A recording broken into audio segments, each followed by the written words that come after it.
Good morning, guys, and welcome out to Revolution. My apologies if it sounds like I'm in a jet plane or in a car. I've just got a lot of fans around me at the moment. I've got more fans here than I do on YouTube. So we're just going to continue going through TurretinFan's material. I really want to try and finish this, so I realize there's probably going to be another 2 or 3 videos before I can catch up to where he's at, so I thought I'd just continue to go through them. And I know that this can be, in a sense, just me and TurretinFan going back and forward. But I think that anyone studying this material will appreciate the amount of work and effort that's been put into this, because some people, they want to know about this topic, they want to study it, and so having someone actually go through, and we go through all the weeds, wade through the weeds, I should say, and talk about these things, look at all the information that's available. That way they can, if they want to come up to speed on all this, they can watch through all these videos and then go, okay, well, I'm going to look for this other information, or I'm going to explain what I am is, or I'm going to look at Jehovah and focus on that, or I'm going to look at the other trade declarations. And so there's a whole bunch of work that's still to be done in this arena. But I think I've done enough work to defend the case for Revelation 16:5. But just out of general fascination, it's the Bible is an amazing book. It has some amazing things written in it, and I believe this is one of those. So let's go straight into TurretinFan's video here. So this is responding to Nick Sayers regarding Revelation 16:5, part 21 of question mark. So we are at the 1 hour 28 minute mark, and this is a 3 hour and 13 minute video that we're looking at. So I think we'll just start straight away. Now I've turned TurretinFan up a little bit. Maybe I'll just get him about there, which is where he's sort of just above where he's usually at. If my sound is too muffled because of these fans, please let me know. There's nothing worse than having an audio that is unlistenable.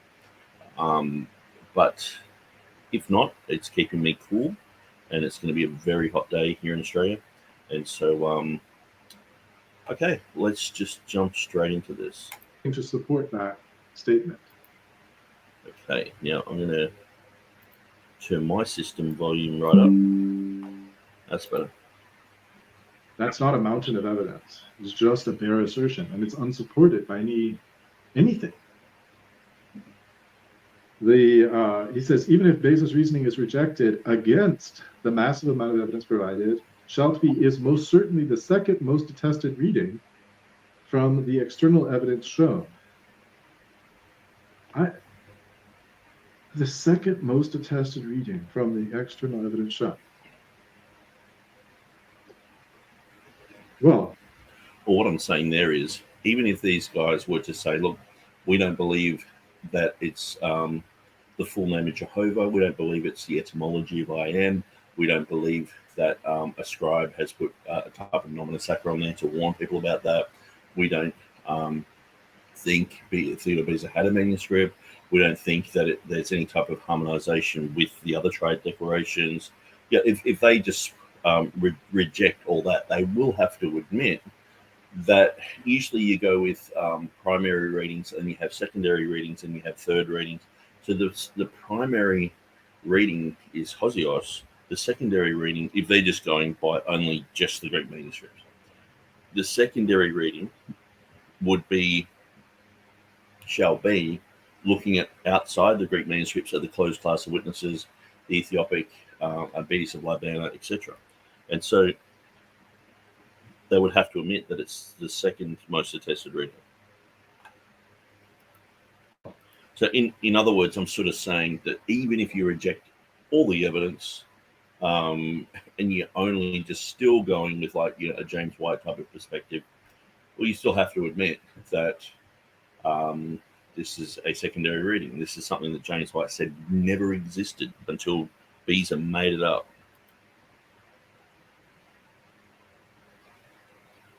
So the only evidence, the only alternative readings, there are two alternative readings. If you retranslate back in some kind of woodenly or quasi-woodenly literal way, there's two potentially different, there's two other possible variant readings. One is past and future verb forms with Holy One. So notice he's not going to shall be. He's going, he's talking about the Trident declarations. So he's not dealing with the same issue, because if I had an algebra equation and in brackets I had 1 + 1 and that equaled 2, and I'm dealing with that and talking about that, and that's pretty much the main issue. To go outside and look at all these other equations, it's like, look, if you can't, so this is what I've been saying to TurretinFan. If you can't just admit this, then it's almost like going to other things is almost like just a big waste of time.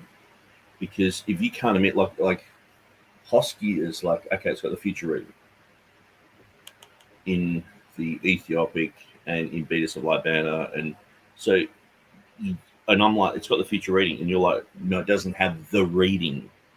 And it's, anyway, I've talked about this in my last video, and because we're still going through the same video, sometimes it can feel like I've told TurretinFan, and here he is, he's here now, why hasn't he learnt the lesson? But he did say in the comments of the last video that he wasn't really going to do that anymore. So in a sense where I'm dealing with the future form, James White's dealing with the future form, he's dealing with the whole entire phrase and the whole verse.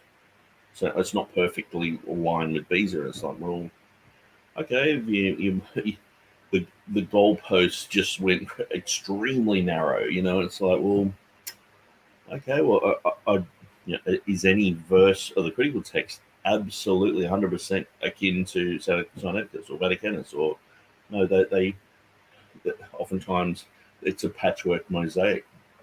They're grabbing bits from here and there and putting it all together. And so when there is textual variation, like you would expect if a scribe who knew about the Old Testament methodology of how to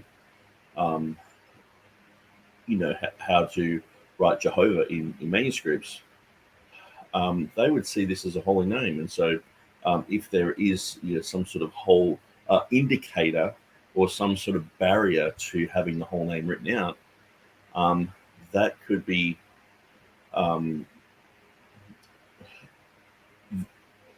that whole issue should be discussed. That whole issue should be mentioned. See, I think the thing is, it comes down to TurretinFan doesn't really understand how the Old Testament scribes dealt with Jehovah, and so I'm hoping that he gets schooled on that, because I do appreciate his input on a lot of this sort of stuff. To me, it's all through this whole critique. What I've learned is, okay, so I got a couple of dates about James White wrong. So he said something in 2014 in this YouTube video, where I thought he said it in 2019. So I thought there was a 5-year period where he was sort of avoiding that type of issue. Okay, it's not really. It was sort of like a side issue anyway. Might be a few typos. One quotation of Calvin wasn't really Calvin. It was the guy who was translating Calvin. So, okay, that wasn't Calvin. But there are other places where Calvin is in complete agreement with what I'm saying. It doesn't mean Calvin's not in agreement. It just means I've cited it wrong. Okay. But apart from that, there's not really much that TurretinFan has brought to the plate that I haven't looked at, considered, and thought that no, I do have a reasonable purpose for putting that type of material in the book as a defense of Revelation 16:5. Or holy. In other words, and holy, or old holy one. And then another one, which is like that one, except instead of being past and future, it's present and future. And then there's a third one that he mentioned, which is just dropping all of those verb forms for eternal. So he's presented 3 witnessed readings, 2 of which are in, or all 3 of which are in non-literal translations. The Arabic is not literal translation there. The Beatus is Latin is not a literal translation there. And the Ethiopic is not a literal translation there. He's got these 3 different versional non-literal translations as witnesses, all of which point in different directions. There's not a second most attested reading instead. Now, and all 3 of those are easily supported simply by the majority text here. I'm not saying you have to adopt the majority because it's the majority, but the majority text explains all 3 of those versional witnesses in a perfectly adequate way. Let's see. He says, because White has slandered, well, he said, I think by slandered, he just means spoken bad, but I don't know. I'll leave it to the side. If he wants to try to defend that kind of claim, go for it. Those who rap. So I think it's probably been a conflict of interest for TurretinFan to go through this book, and I'm critiquing his friend James White. If I was critiquing someone he didn't know, he would have just read through all that same material. So sometimes he's actually skipped over material because I mentioned James White there. But there are pertinent times when I'm talking about a certain point and I mention James White doesn't know this, he said this, and so then I've had to go back through and read it. But then later on, I'm realizing he's missing information because he seems to glaze over this and go, well, he's saying James White slandered him, or James White this and that. I think if it was Bob Smith, some random, he would have just read through this and gone, okay, well, and I think the thing is too, it's hard to not see that TurretinFan is trying to be as nice as possible to James White. I mean, pretty much this book just grabs. If this was a wrestling match, I've grabbed James White and thrown him into the audience and smacked the chair over his head. It's like he's unconscious. It's like there is so much that I've said, and I've provided quotes. I've provided a whole bunch of stuff that it's knocked him out of the ballpark completely. And that's got to be acknowledged, and I think there's just this slight, oh, well, yes, okay, well, James White is, a little bit wrong there, but and I think the thing is, too, is his conclusion is already the conclusion of TurretinFan when he's coming to this material.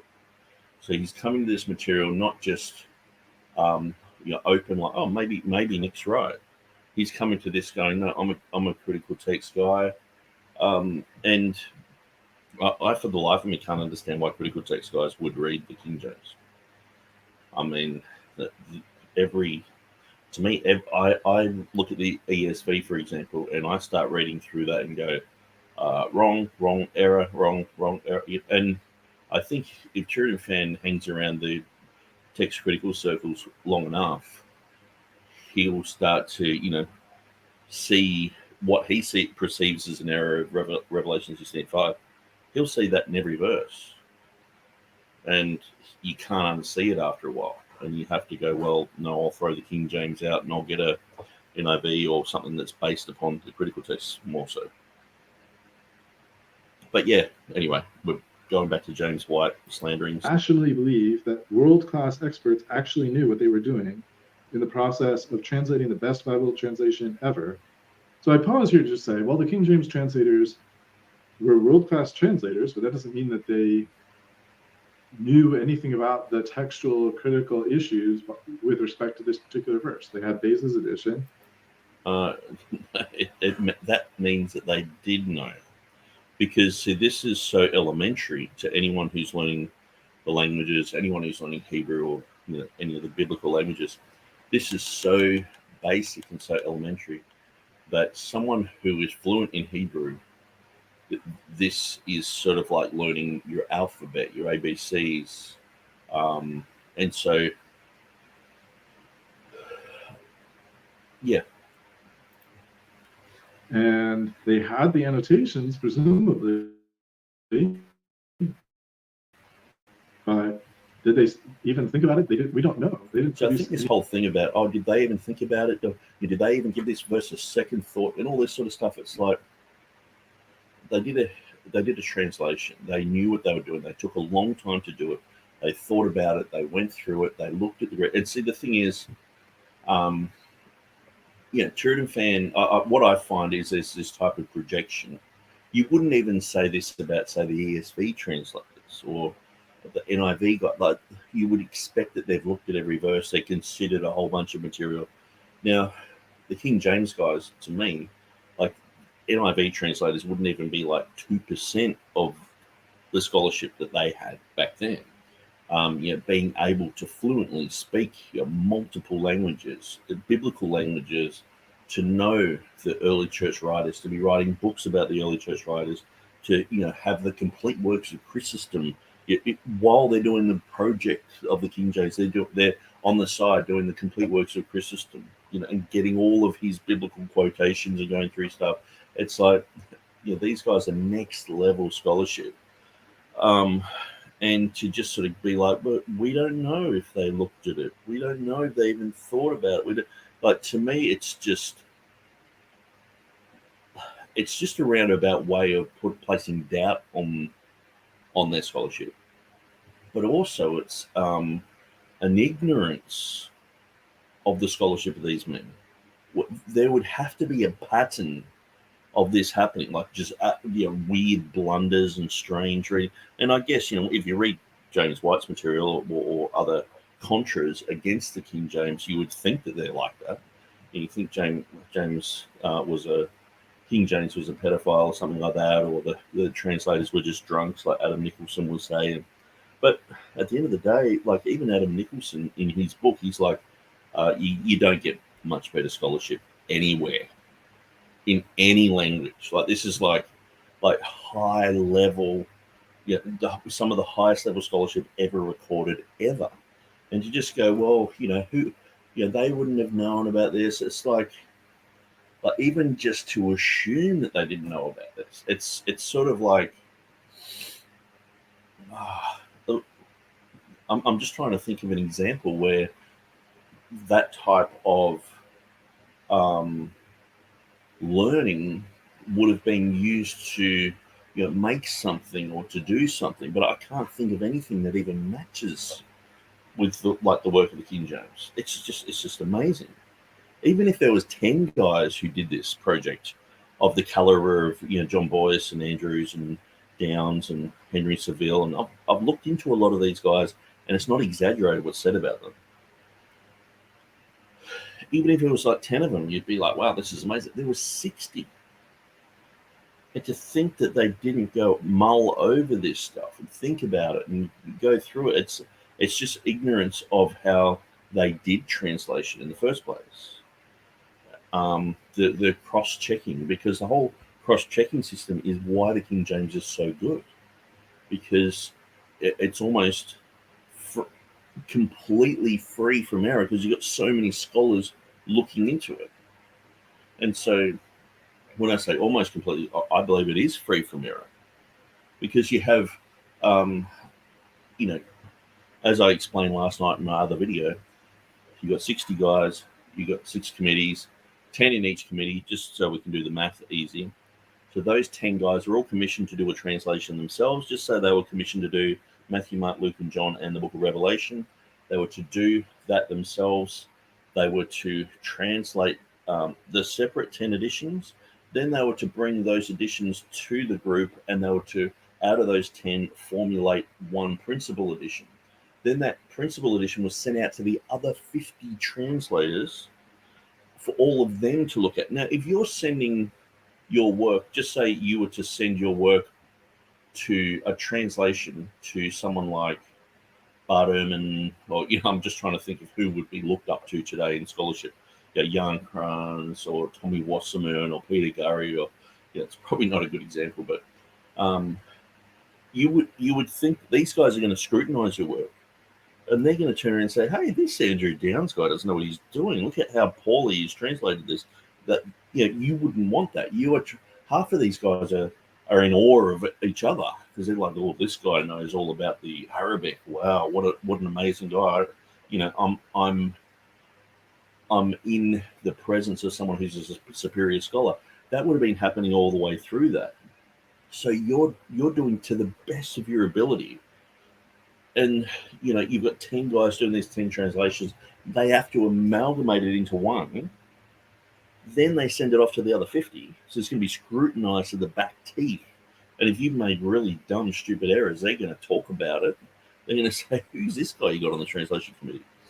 And then they send it back with notes and all that. And, but let's just see how TurretinFan's sort of making it out.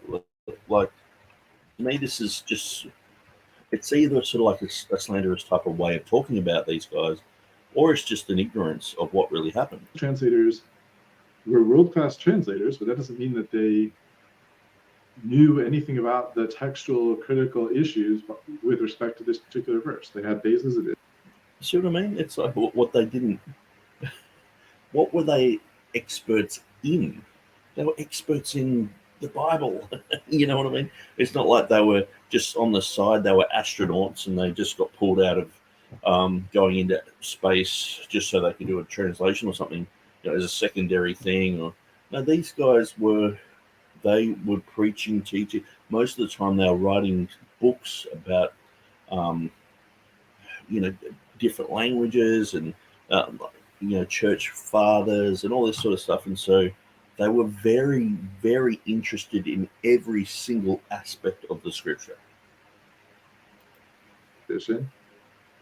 And they had the annotations, presumably, but did they even think about it? They did. We don't know. They didn't. Yeah.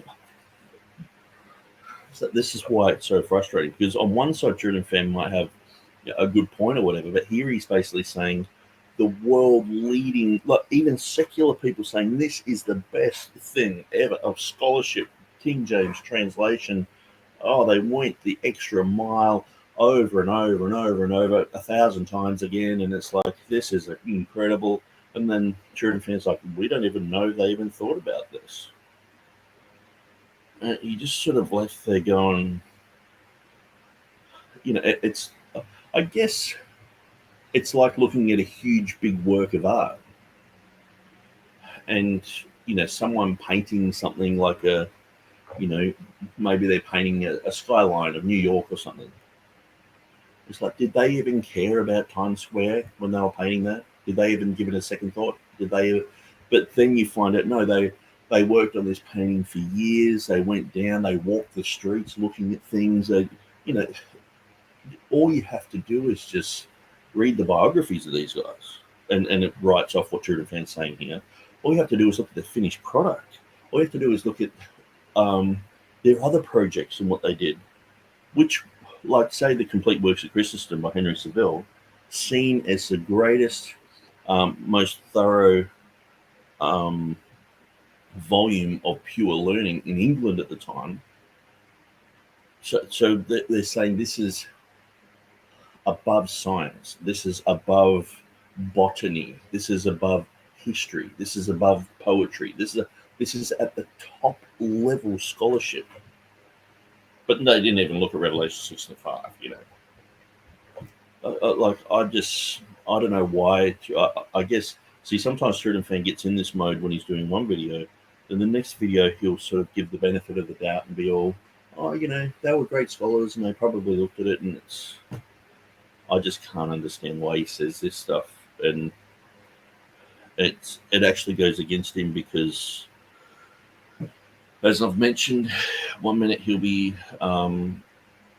if he's not prepared just to state the obvious here, like if someone was to say, oh, Bruce Metzger didn't know Latin, and I was to say, well, Bruce Metzger never read this verse in the Bible. Did he even look at this verse? Did he even? It's like, well, no, you would know he is still a scholar, even though I don't agree with it. And yes, he was very, very, very good in Latin. I'd have to give that. And so to say that these translators didn't know about the text, didn't know about manuscripts about this text, didn't know about what was written about it. It's almost ridiculous. It is ridiculous. Not almost. This is absolutely ridiculous. I would be embarrassed to make these type of claims. It's just like saying Einstein. Who's to say that Einstein really thought about gravity at all? Where does it say that he thought about it? It's like, what? Produce any notes on it or anything else to tell us that they were thinking about it. So to suggest that they get to staple their name to the back of this doesn't help. Same thing for the Dutch Statenvertaling. They're, again, seemingly just uncritically adopted what Beza said. So even I pointed out the other day, just that Exodus 3:14, the I am in the Dutch Statenvertaling, it has Revelation 1:4 through to Revelation 16:5, and it's like they're saying that that's the etymology. That if you expand the I am, that's what it means. In Revelation 16:5, it's like in the footnote of the 1637. But apparently they never thought about these things. Well, they seem to know way more about it than James White or TurretinFan before he read my book, or pretty much the whole entire academy. Nick says he thinks that James should officially apologize to the church for his ignorance and misinformation. So I don't think that's just. I think that would be great if James White came out and said, look, hey, Hixson has made some good points here and went through them. And because most of my points are just stating the obvious. I'm just, I've looked at James White's material and gone, okay, is there more to the story? Scratch the surface. There's the huge issue of the Tetragrammaton here. And that's just become this elephant in the room. And James White's just there, just ignoring it. Like, no, nothing happening here, and he should apologize for pretending to know so much about this verse when he knows nothing about it. Although I don't perfectly agree with everything. Like he said that Beza, when he says he had an ancient manuscript, he says that means that he didn't have an ancient manuscript. I mean, how bad is that? When does it get to the point, like, see, if Gail Rippling makes a mistake in her book and says something silly or quotes someone, it's not even them or some other Westcott person or whatever, people are like, oh, that's ridiculous scholarship and all that. But when James White does it, it's like, well, why are you so angry? Well, it's my fault. You know what I mean? Why do you hate him? You're just bitter against him, or people just, James White's become this lightning rod for people. Like I heard him going through the thing with Bible Protector the other day, and he was going through that. And the issue is because James White belittles King James people, TR people, for believing in these verses. And he's like, well, these are my reasons for rejecting it. And he's not giving the full story because he doesn't know the full story. So we open the curtain to all this amazing stuff about I am and Jehovah and the Trident declarations and all this other stuff. And it's just, James White's just like, shut the curtain. Don't talk about the elephant in the room. Where if that type of thing was with Gail Rippling, if she made such obvious blunders like that, you would expect her to just say, yeah, sorry, guys, I probably should provide. I'm planning on doing that. Anything TurretinFan's pointed out in my book, I'm like, okay, well, that Calvin quote's wrong. Yep, I'll amend that. Okay, oh yeah, James White, he did say in 2014 this and that. Okay, maybe I should just drop that whole section out of my book, But these are sort of like complete side issues, really. But I'm still going, okay, well, I'll admit that I'm wrong there. But with James White, he will just simply not. Anyway. Everything that James said. And then he says, look at these slanderous accusations he makes, which I'm not going to repeat, because if they're slanderous, then he's already said them. There's misguided dedication and unfounded tradition. And then he says, so that one we already read. The second one is this. John did not, he underscores, write and shalt be. He wrote, O Holy One. This is the united testimony of all relevant historical information. To deny this is to engage in the most egregious form of irrational thought. It's not faith to deny reality, it's deception. So sometimes James has a penchant for stating things in a very blunt and direct way. This may be an example of a blunt and direct statement by my friend James. But the point, it's not blunt or direct. It's just wrong. That's all it is. It's just wrong. Remains. John did not write and shalt be. He wrote, O Holy One. Or perhaps he's saying John didn't write it now. You know what I mean? Like, not, well, the textual transmission, that's what it has. Yeah, it's like definitely John, you know,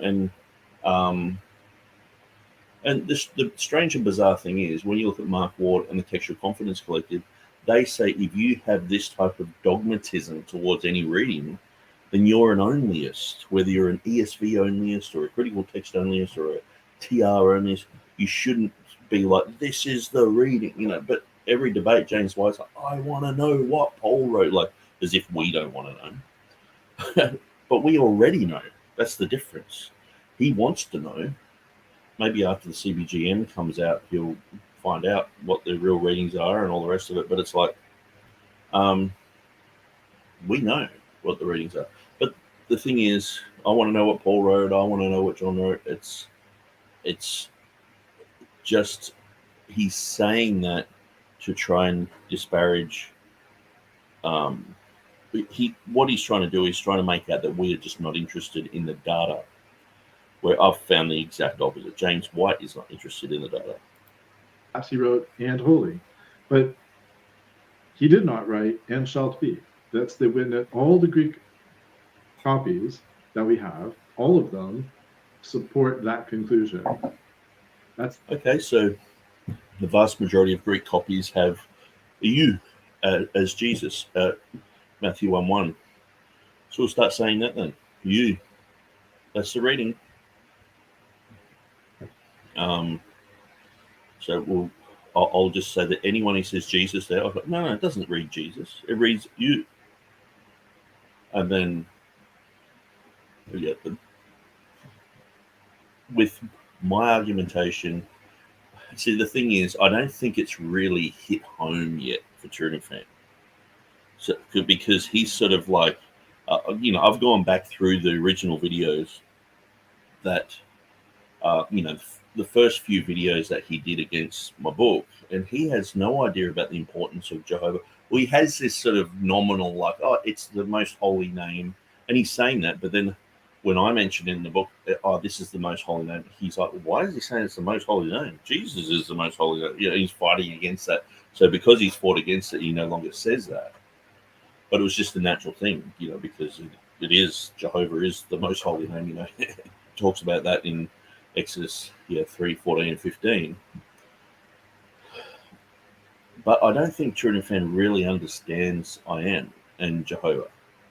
And I guess because I already have had an infatuation with Jehovah being the true name of God, and I didn't really know about Yahweh being Jupiter until pretty much around the time when I wrote my book and studied into it. It was like, wow, that makes sense to me.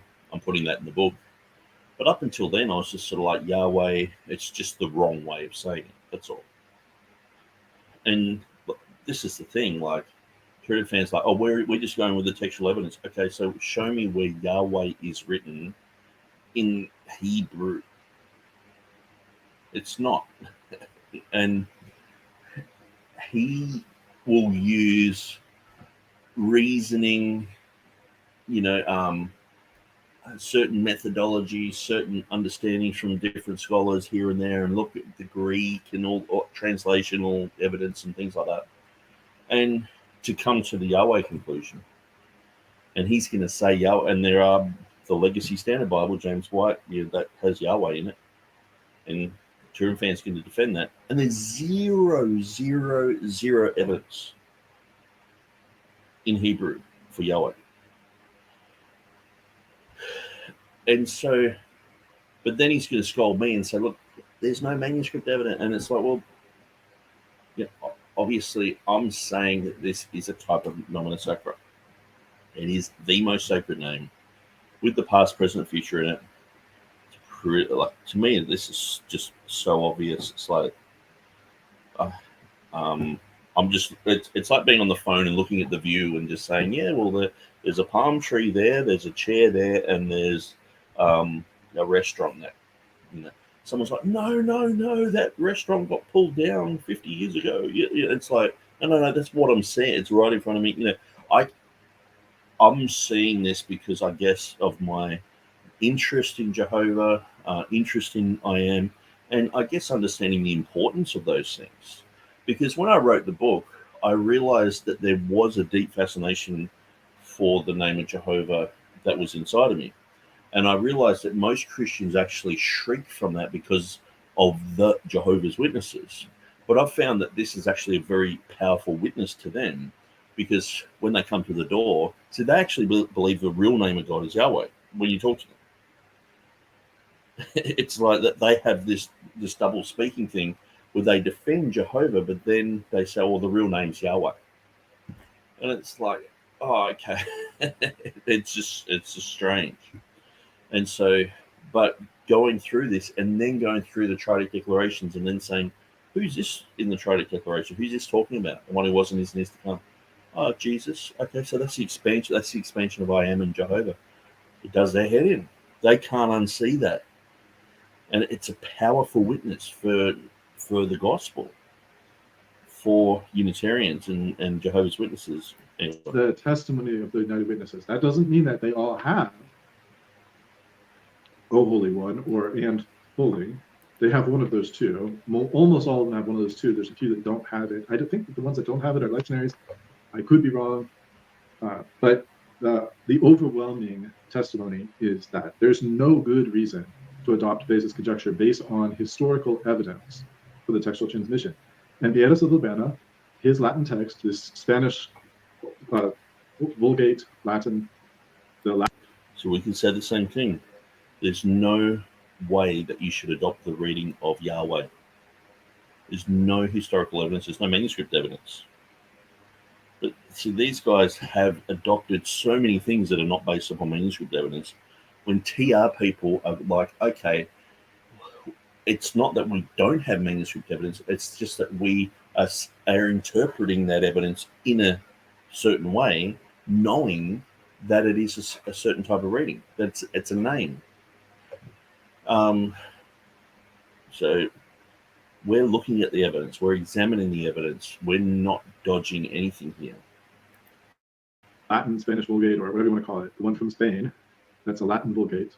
It's not Jerome. It's not part of Jerome's Vulgate. It is a pre-Jeromean Old Latin, possibly originating from North Africa, possibly an indirect translation through another language. Augustine had comments about how many Latin translations there were of the New Testament. There were not just one before Jerome. But in any event, this particular strand, which is not a literal translation, doesn't support Beza's conjecture. Same thing with Ethiopic, which is not literal here and doesn't support Beza's conjecture. So, in fact, if anything, it does support Beza's conjecture. It doesn't support the whole entire verse. Both Viegas and the Ethiopic ultimately support the majority text against Beza on this point. Then he adds, no, they don't. They have a future form which is not in the majority text. Yeah, Mr. White, you are totally out of line, unprofessional, unscholarly, ignorant, and a blight to the church. I will gladly debate you on this issue, which is a nice way to end the book, I suppose, but not likely a way to get White to do that. Then Appendix 1 is a transcript of what Dr. White said on the September 1st, 2016 dividing line. And from the 25-minute mark on, that occupies 1, 2, 3, 4, 5, 6 pages of an appendix. I'm not going to repeat everything he said. But after the transcript, he says, after White said these things, I took 1 month to write the first edition of this book in an article which you are now holding. He refused to read it. After many attempts to send draft copies via social media, I challenged him to a debate on the topic, which was again replied to with silence, knowing that he would not come to Pakistan anytime soon. I noticed that when I was back in Australia, some acquaintances of mine were hosting White in a conference in Brisbane. I was a Phuket street preacher and evangelist in Brisbane and the Gold Coast for many years and saw this as an opportunity to hand a printed copy of the study to White personally. So I went up to see Mr. White in Brisbane and politely asked him to to take the printed form of the text, and he refused it, saying that they would not allow it on the flight. But almost only moments before he was holding up a football jersey that he was taking with him, he announced on his program that he would not read my article. So basically what happened was I went and I had printed this out in A3 format, and I had clips on the end of it. So it was just like a wad of paper with the clips on it. So he's like, no, they won't allow me to take this on the flight. And I'm like, well, can't you just chuck it on the top of your suitcase sort of thing? And just, 10 minutes before, someone had given him some sort of big jersey, to do with the NRL. I think it was a New Zealand type of thing. And it was like, you're not going to be taking that in your carry-on bag. You'll be putting it in your bag, So he just didn't want to read it. And I was very polite. I said, hey, Mr. White. And so he was actually talking about Islam, and he was talking about Pakistan. And there was a Pakistani guy in the audience who was heckling him. And so I went up and said, hey, James White, I'm Nick Sayers. I'm the guy you've been talking about on your program. I've just come back to Australia from Pakistan. I think he heard Pakistan and back up a bit. But I just said, look, I've been writing about Revelation 6:25, blah, blah, blah. So maybe he thought this other guy was heckling, I don't know what he was thinking. I'm trying to give the benefit of the doubt here, because most preachers who I approach, if I've ever got something to say, which is hardly ever, they are open to chat or just, accept things or, and so, anyway, he got in his dividing line program and said that I was just desperately trying to, do this and do that. And I was just like, man, this guy has no interest in the truth whatsoever. And as you can see, TurretinFan's like, this is his 21st video on this. So obviously I've got something to say. James White's like, you've got nothing to say. You're a desperado. You got problems. See you later. And that's just simply because I pointed out that he had errors in his book. And he doesn't, he's got bottom line sale. It's his best-selling book. As if you want someone, some little twerp guy from Australia coming along and saying there's errors in it. He wants, universities to buy it. He wants people to use that as the main textbook, the go-to thing. He wants people to buy it. It's supporting him, supporting his ministry, his lifestyle. And he has a picture of, I don't know, I guess it's a picture of the original materials. He says, White refused to read the refutation he originally challenged me about. When I approached him in Brisbane, Australia, he said I was desperate and sad. Then he says, well, this book is basically the article White refused to read. I've updated some information on Yahweh, but it is primarily the same article I offered White. Just recently, White did an entire dividing line program on this topic, not on the info offered in my article, but upon tweets on a Twitter argument we had on the issue. I suppose seeing he stubbornly refuses to read information, we'll never get informed answers to this issue from White, but dribbles of refutation clothed in mockery and slander. So that's obviously Nick's view. I take somewhat a different view. And then he mentions in a biographical sketch, pages 185, 186, about his birth in Australia in 75, his being saved at 19 years old, being a street preacher in Papua New Guinea many times, and going to other nations, which are kind of Oceania or Pacific Rim island nation, so Pacific Rim, Southeast Asian, various countries. In 2006, he wrote his Easter article, which was cited by Answers in Genesis, and by Creation Ministries International author Jonathan Sarfati. The conclusions of the article were also, according to Nick, supported by D.I. Waite and Jack Moorman, although interestingly, the books that we looked at didn't seem to support it. Maybe it was before, they wrote the books before or something, I'm not sure. Since 2008, he ran the TextusReceptus.com website, which has had over 44 million page views. Congratulations, that's really cool. It's a lot of views. Thousands of pages of information supporting the Hebrew Masoretic text and Greek Textus Receptus, which underlie the King James Version, and counteract false claims by modern skeptics, Bible agnostics, and cultists.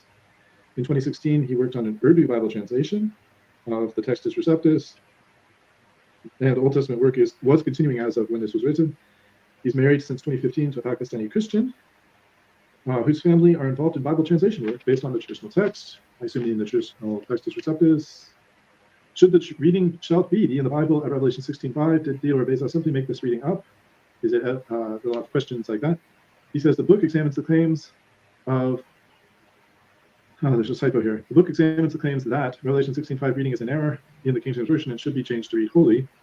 I'm persuaded, this Nick says, I am persuaded that after you have read this book, you will not only be convinced of the reading shall be, Greek asomnos, but you will also see that all of the internal and external evidence points to this reading. James White, of Alpha and Omega Ministry, refused to accept a draft copy of the book and publicly says he won't read it. What information is he fruitful? He will know.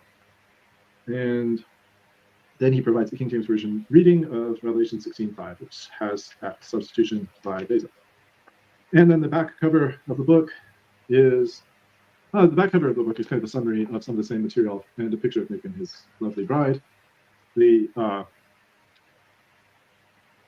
So we've now read the entire book. We've also interacted with some of what Nick has said. I assume that Nick is not satisfied with my answers so far. However, before we get to his satisfaction or lack thereof with those answers so far, let me check the comments. There are not a lot of burning comments. That's probably because we're on episode 21 of the series, with 22 being the final one, God willing, coming up soon. But let's see if I can do what I'm trying to do here, and share my screen again. Let's see. Share screen. Is that the one? That's the one. Sorry, the internet just sort of died there. I'm just going to shut down a couple of programs.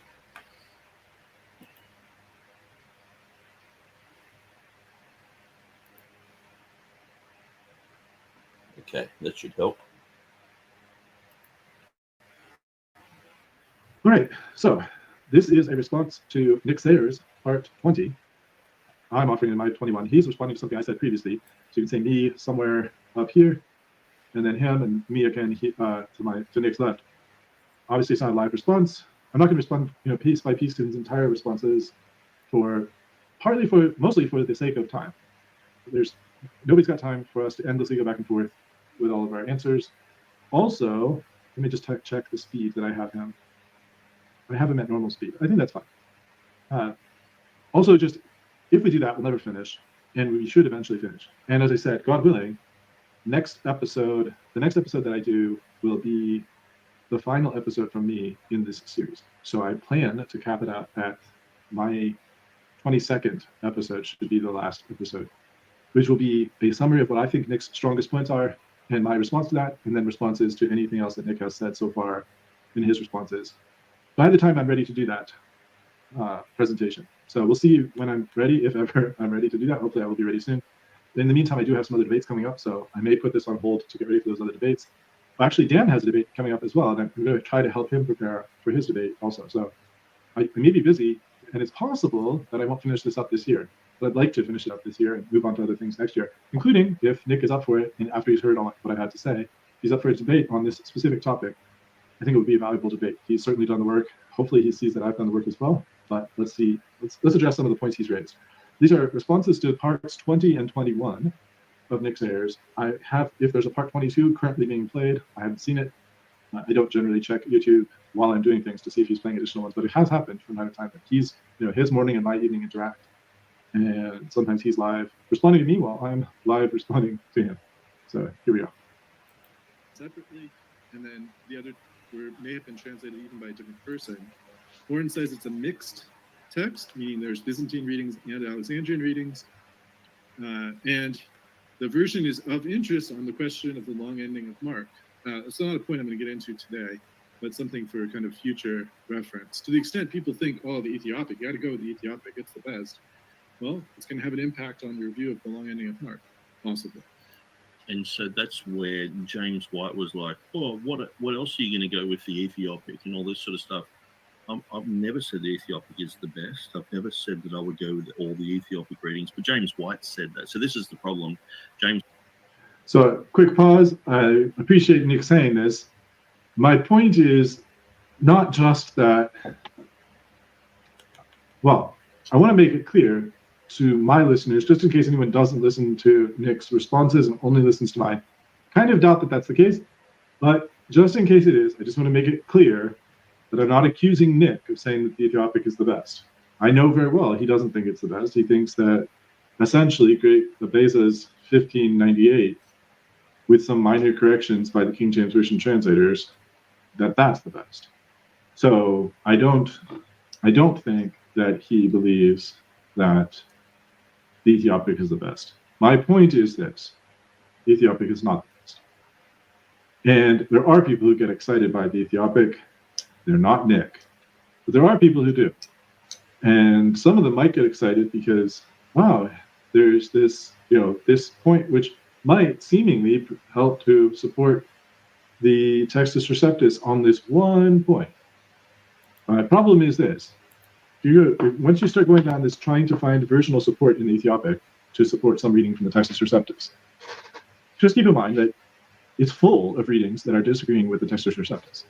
Not just Mark's long ending, or which it may or may not support, but also the readings of these other triadic declaration passages that Nick has identified quite correctly as related passages. There are differences from the Textus Receptus in those places in the Ethiopic, and the value of citing the Ethiopic here has to be acknowledged to be extremely weak. The value of the Ethiopic is extremely weak. It's not something that would be accepted to modify Revelation 4:8. It's not something that would be accepted to modify Revelation. But if you were writing a book to show that James White was out of line by saying that Theodore Beza created this reading in his mind and no one had ever seen this reading ever before anywhere on the planet, and I'm like, well, actually, and he's specifically talking about the shall be Esomenos reading, and I go to the Ethiopic and it's there, then that's why I'm saying it. And that's the reason I'm saying it. You can think of 500 other reasons why, because Beza found it and saw it and that was his reason why he changed it, or all these other stories that James White's made up over the years about the Ethiopic stuff. At the end of the day, I'm just like, well, there you go, James, that proves you wrong. And all the other stuff, I've just been mopping up the mess at James White because he's throwing dust all in the air and people are like, what's going on here? Apparently Nick favors the Ethiopic, and doing whole debates where it's like on that. It's like, you've been listening to James White. I'm dealing with all this material that James White's talked about for years and years. And so, but at the end of the day, if it's in the Ethiopic, it is in the Ethiopic. If it's in Betis of Libana, it's in Betis of Libana. If it's in Homo Habustadensis, it's in Homo Habustadensis. I can't change that. Regardless of whether it's for, against, or whatever, there's nothing I can do about it, but it does prove James White completely 100% wrong. 11:17. It's not something that be accepted to modify Revelation 1:4 or 1:8, even where it doesn't agree with the Textus Receptus in those places. In each of those places, it does not agree with the Textus Receptus. I actually don't think that TurretinFan knows the Ethiopic well enough to be making these type of statements on it. And so I know he's put a lot of information on his website, but it's one thing to have a lot of information and to understand that information properly. And so I think it's going to come to the stage where I'm going to have to make certain contacts with people who do study the Ethiopic and try and regularly keep a correspondence talking about these type of things, because as far as I can see, the Walton's polyglot shows that it's got the Eris reading, it's got the future reading there. But see, the thing is, sort of halfway through the critique video series that TurretinFan's been doing, he's gone, yeah, it's got the future reading, and then now he's turned around and gone, but it's not Beza's reading. And I'm just sort of like, huh? Are you saying it's not translated into the future form? And then sometimes he's like, no, that's actually the Nestle Alan reading, or the majority text reading, but they've just sort of paraphrased on it, and it's got the future form there. And it's like, where are you coming up with all this? And so it's just new, never seen before information apparently that TurretinFan's sort of making up, and I'm just not seeing that. I'm just like, well, it says the future form. To me, that's evidence. Firstly, it's evidence against James White. Secondly, it's evidence that it matches up with the future reading that Beza eventually put in.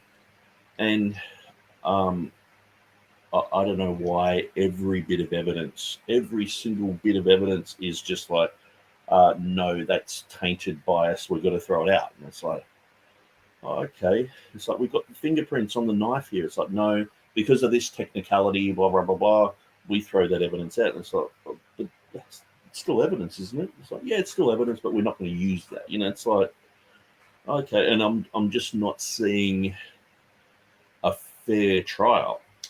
I'm just like, that's sort of unfair to throw that out. That's unfair to throw that out. That's unfair to throw that. And I'm like, actually, he's throwing everything out. Absolutely everything. It's like, that's not a good critique. If you're just saying every, I mean, surely you would grant one or two things, but it's just everything. Yeah.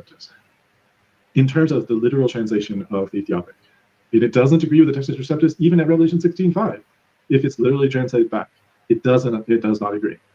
It might support one point that Nick is trying to make, which is that there's a translation here of Revelation 16.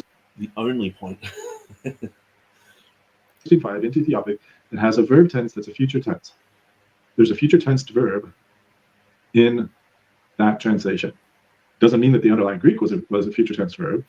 See, it's become, it says this, but that doesn't mean that they translated it from something that said that. It's like, well, that is the logical conclusion. But, I mean, if you want to, you've made up this story, now you've got to stick with it. That the Ethiopic translation, they translated from a Greek text that didn't have the future form in it, but they put the future form there for some reason. In fact, based on looking at the rest of the translation, the underlying Greek wasn't a future tense verb. I've demonstrated that in my previous article. I don't know if Nick understood and dismissed what he understood, or he didn't understand and dismissed because I did a bad job of it. I think I'm pretty clearly seeing what TurretinFan's explaining. I don't think there's really been anything that's sort of passed by me, and I don't understand what you're talking about. I have been confused at times at saying that hot-on, hot-end can't equal the future reading. It's like, well, how are you getting that? And if you're just saying it's just a paraphrase like the Message Bible, okay. But it's, and I guess with your tenacity of the text concept, you think in your mind that is definitely the reading in the Greek, the past and present and holy. And so you're sort of like, well, the Someonos reading was made up by Beza, so before that this was never seen before. So then you're like, well, okay, well, when the Ethiopic was done, there was no other manuscripts, because what we have today is sort of representative of everything, even though we've probably lost thousands and thousands and thousands of manuscripts, but it's like, no, that's the only thing we can look at. We can't look at versional evidence and see behind those versions are other readings. We have to assume that those versions are mistranslated, which is, it's not. I mean, most of the evidence that you have, like in apparatuses and things like that, is to do with a certain reading somewhere. And if they're going into versional evidence, you have to take it on face value of what it's saying. You can't just go. It's a bit like, say, if we were debating monogenes huios, monogenes theos issue, John chapter 1, verse 18. I know I bring it up a bit. But just so I found a manuscript with monogenes huios, okay. And it's like if TurretinFan's said, no, they meant to say theos. Like, yeah, but it says huios. Yeah, but they didn't mean that. It's like, okay, where are you getting that from? You're just making this up. Explaining, but the underlying Greek for the Ethiopic is the very Greek that these are rejected, that he said was corrupted. But that's the Greek that underlies Ethiopic Revelation 16:5. See? He's like, and I can't understand this type of like it might be logical in TurretinFan's mind, but as far as I can see, versional evidence. The main reason people go to versional evidence is because at times they can reflect Greek readings. Because, as I've said with the Byzantine, see if you were to take the usual view of the Byzantine text, which the NA28 does, and most critical text people do, that it's just rubber stamped, then you see the Byzantine text as just one witness. BYZ, Byzantine, okay. So then when you look at other, outside of that, and you're looking at, the 4 manuscripts before the 10th century, that sort of thing, you've really only got a few witnesses. And so, and I understand, sometimes we use majority text argumentation. We're like, well, it's in everything. Like we'll do that for last 12 verses of Mark and all the rest of it. But that's why on those issues, you guys go to versional evidence. I don't say, well, oh no, they actually were writing. Well, it's such a long bit of text. It's like it's hard to say they were writing something else. But it's like I would never, if you had a reading that was based upon or omitted, and it was sort of only a couple of manuscripts, which is the vast majority of variants, I wouldn't just assume that Boyce and Sinaiticus, or they were about to write this, but they thought they'd paraphrase it there or whatever. It's like, so TurretinFan, in his mind, he's going, well, the stream of manuscripts goes all the way back to John with this reading of the past and the present, and that's all that's ever existed. So this Ethiopic is translating from that, and they did the future form, so they must have just paraphrased. And it's like, no. They've got the future form there. It's not a paraphrase. This is evidence that they got that reading from somewhere. It would be probably even better off for your argument to say they got it from the Latin or something. You know what I mean? That it was a corruption in the Latin text. And this is what usually gets said. But to just say that it's got the past and the future, and they translate, the past and the present, and they translated it as a future, is like, it's not. Even critical text guides are going to go, oh, that's a bit weird, and I'm going, not a bit weird. It's just not reality. There's just no proof of that whatsoever. So. Why it says things about me and people believe them. So yeah, I definitely can feel Nick's pain on this point. It's not fun to have someone say bad things about you and other people believe them. Quite regardless of the merit, actually. Just it's irritating to have people saying things about you, especially negative things, and then other people just accept them and you don't even have a chance to defend yourself. Fair point. But that's not what I was trying to do here.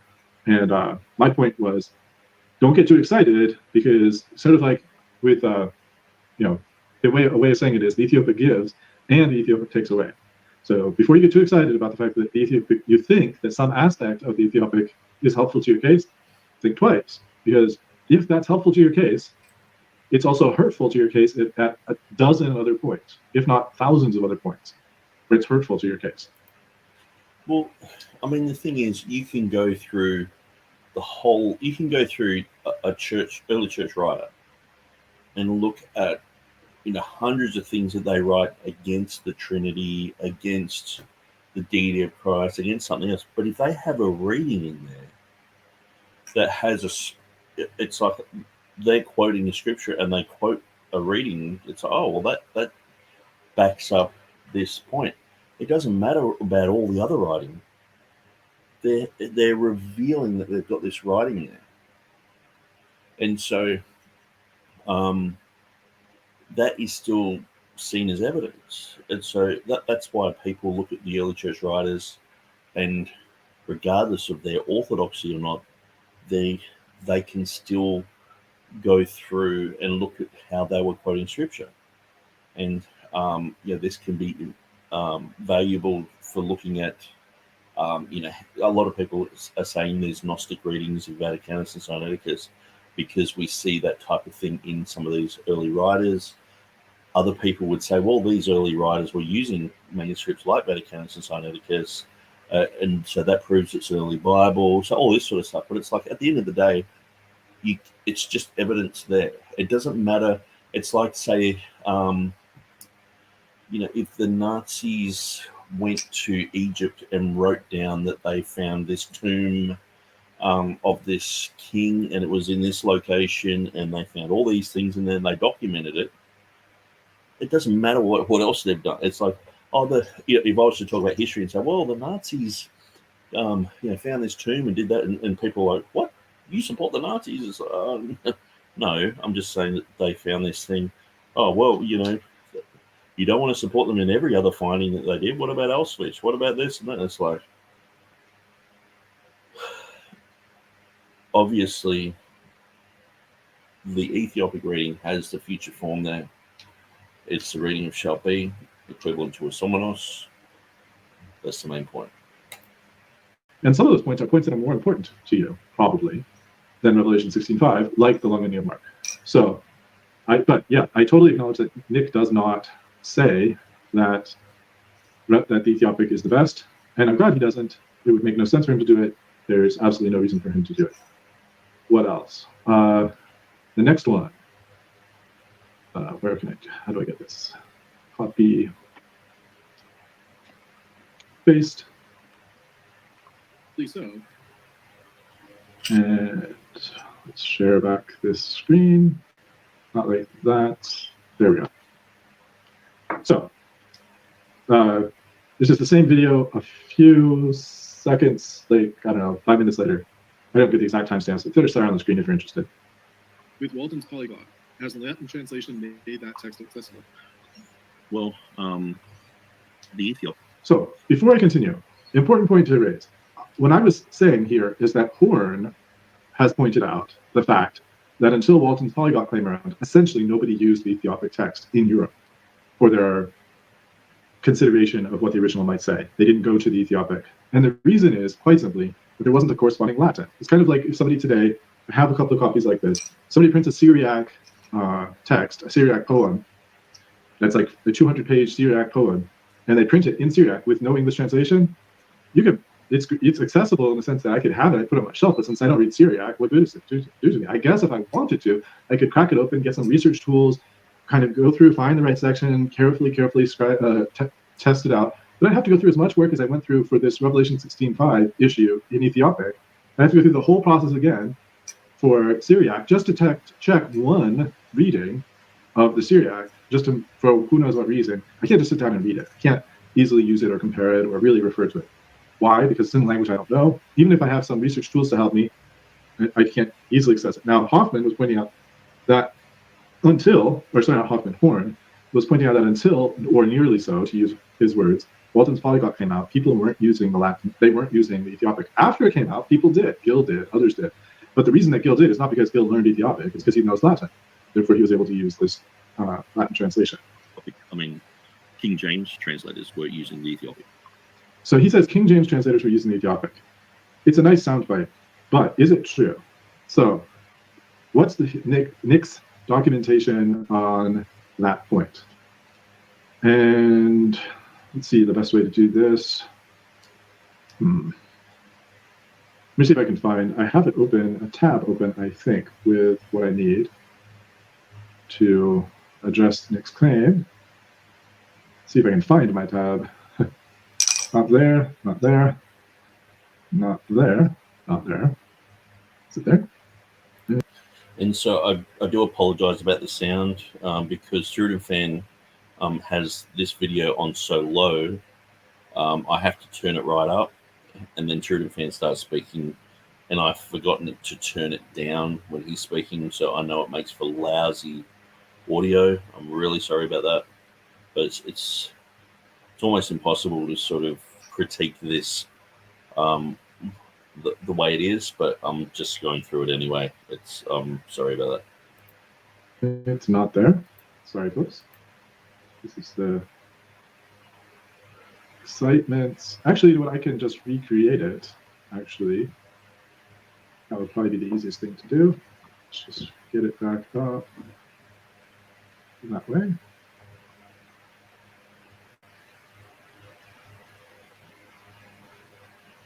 Here we go. I think that did the trick. Yep, there we go. So Nick has pointed out that Richard Brett, one of the King James Version translators, one of the younger ones, I think, but what, I don't know. I didn't check the exact ages, but he was born in London. He matriculated, as you can see here, in February of 1582. So he was not involved. I think it's safe to say he was not involved in Beza's work in creating this reading based on some knowledge of the Ethiopic. And the reason I can say that is that Richard Brett, although he studied something with Ethiopic, and he's described in this way, in a very, depends where you go. Like if you go to Wikipedia, you'll see one thing. If you go somewhere else, you'll see another thing. But in the McClure's 1853, the Translators Revived, you see that he says he was skilled and versed to a criticism in Latin, Greek, Hebrew, Chaldee, Arabic, and Ethiopic. So it says Ethiopic. Now, which Ethiopic language was that? That's an interesting question. Because there's a modern day Ethiopic language, and then there's the Ge'ez, which is an ancient Ethiopic language. There's also Tigrinya. There's like two other languages that are spoken in Ethiopia or Eritrea. And those are also Ethiopic languages, although they're not modern day Amharic. Amharic is an Ethiopic language. So the question is, which language is he talking about? That's one aspect of this thing. Well, I doubt he was using modern Ethiopic to go and have a chat to Ethiopic people. He would have been looking and interested in biblical Ethiopic because he's looking at Latin, Greek, Hebrew, Chaldee, Arabic. Why is he looking at all that? Is he looking at the Arabic so he can move to the Ottoman Empire and preach to those guys? No, he's looking at their written material. And so the Ethiopic would have been to look at the Bible. Question. Was it the same Ethiopic? Is it Ge'ez? Is it the ancient Ethiopic language in which the Bible was printed? Maybe it was. So let's check out what it says. So he says that he... Well, I guess then we've got to assume that this Greek, he wasn't really interested in looking at biblical Greek. He was looking at ancient Greek and modern Greek, and that's it. He actually skipped over the Koine Greek. That's just sort of silliness I'm seeing here. It's like as if he wouldn't have thought about his main thing. He's a Bible translator. He's not going to be interested in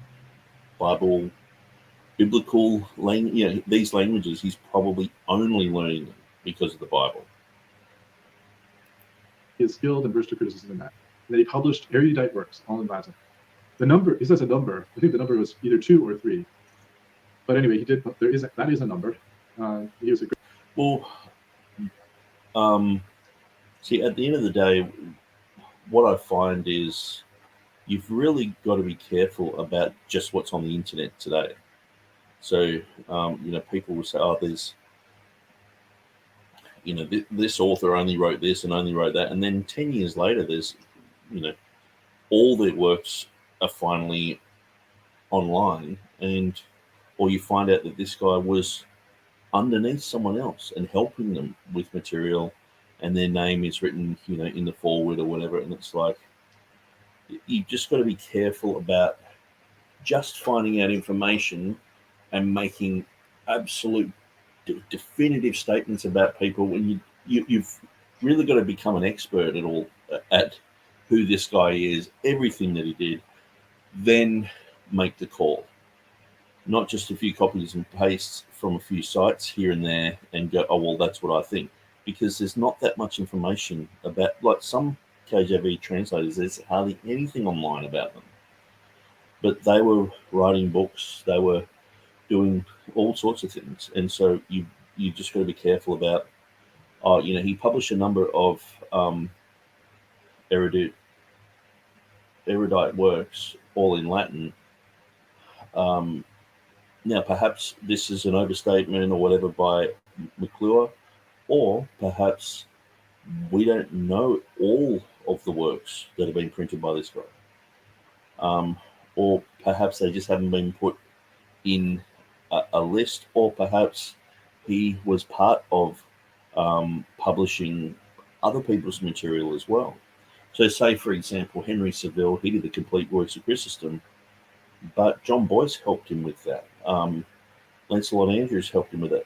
But you wouldn't know that unless you studied right into it like I did. And so when I talk about that, I bring up those type of examples because I know about that. But most people just go, oh, no, that's the work of Henry Saville. You know, if I was to say, well, Lancelot Andrews, he worked on the complete works of Chrysostom, people would probably go, that's historically inaccurate. He didn't do that. But there's enough information about that work online where there's not much information, but not many people are interested in this guy. So I'm not talking about him. They're not digging up information about this guy. That's all I'm saying there. Great pastor. He died in 1637 at the age of 70. So in 1611, you can do the math. I'm not going to do it right now, but he wasn't 70. So, and he had been a pastor for 43 years by that point. He doesn't cite his source, but it seems to have been an earlier 1821 book, which itself points back to something going back to the 1600s, Antonia Wood's Athenae Oxoniensis, an exact history of all the writers and bishops who had their education in the University of Oxford from the year 1500 till the end of the year 1690.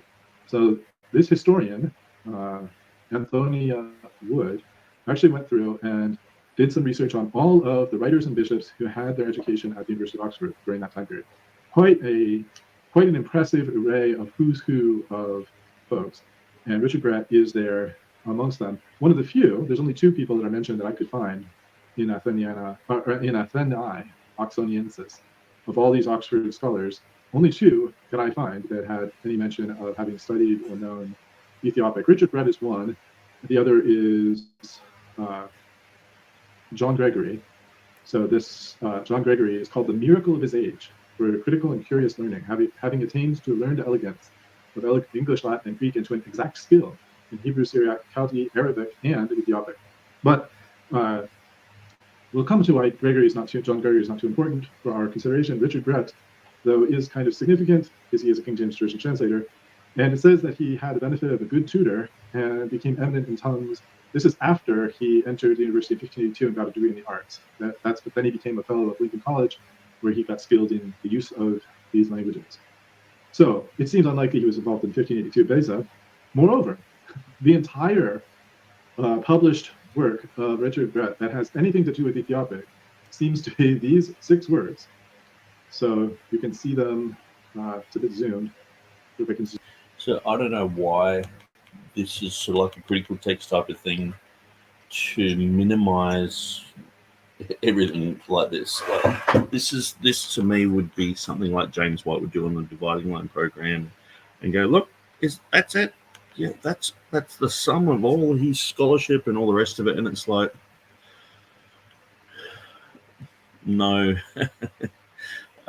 we don't know everything about this guy. Not everything that he has done is online and available. And then because TurretinFan can't recognize some of these letters, he's like, well, I don't think he was that good at Ethiopia. You know, this could have been copied from an old manuscript or something.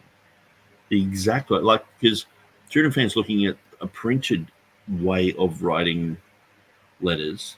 It's just like if you were to look at Greek. Okay, let's just have a look at this.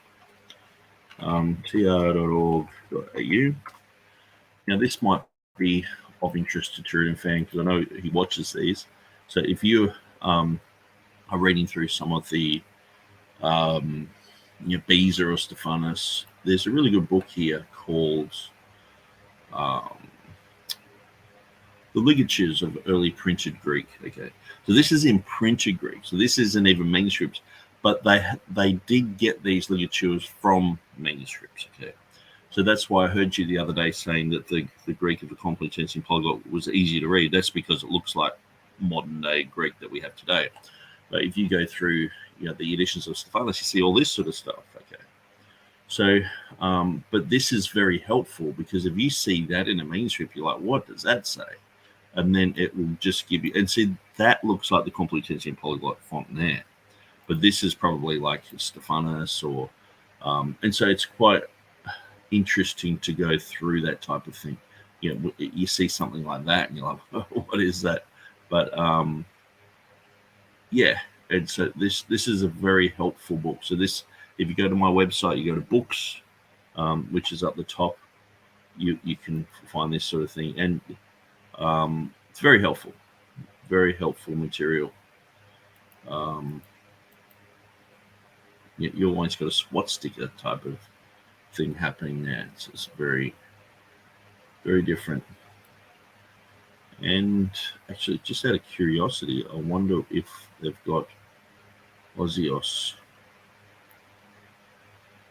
as a ligature.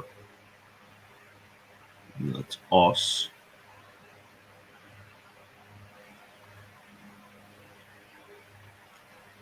No. And I doubt they would have Herkomenos or anything like that. It does talk about a lot of stuff, which is quite interesting. It talks about Aldus Manutius, and his fonts.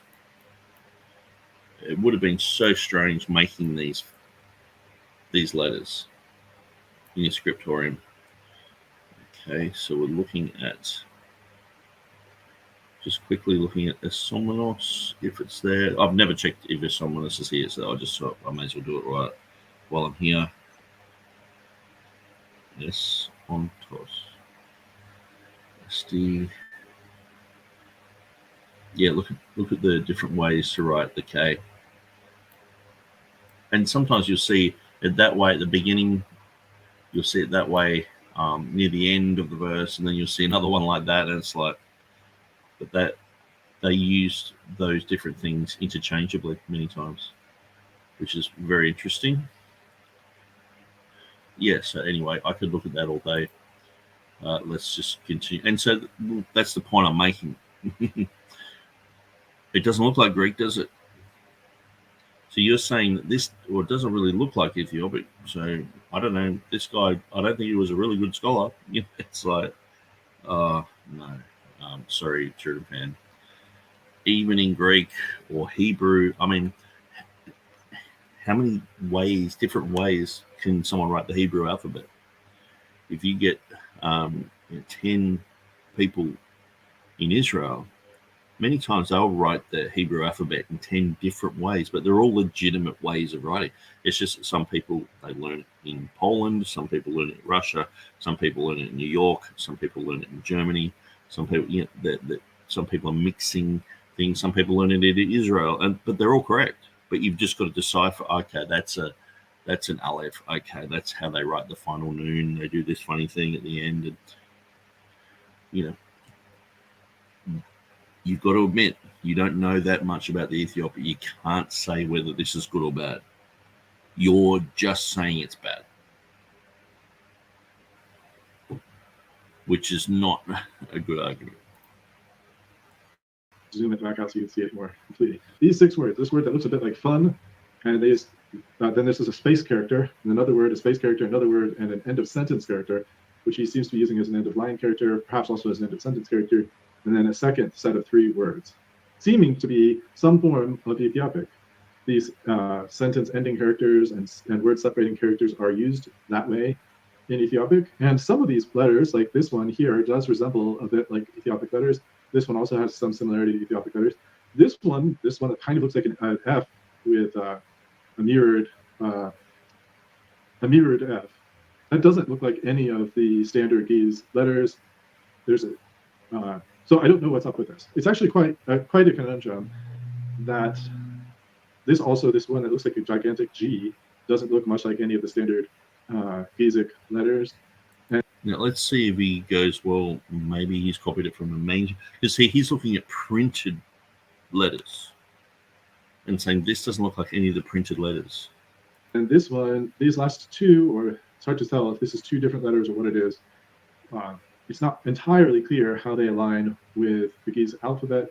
This letter does look awfully a lot like the other. So the shapes of the letters seem to be intentional. Similarly, the shape of this letter and the other, and this letter and the other have a lot of similarities to one another. So also there's this kind of N-shaped letter with a hat, as it were, which is quite similarly in 2 places, and without such a hat in a couple other places, is reminiscent of techniques that are used in Ge'ez.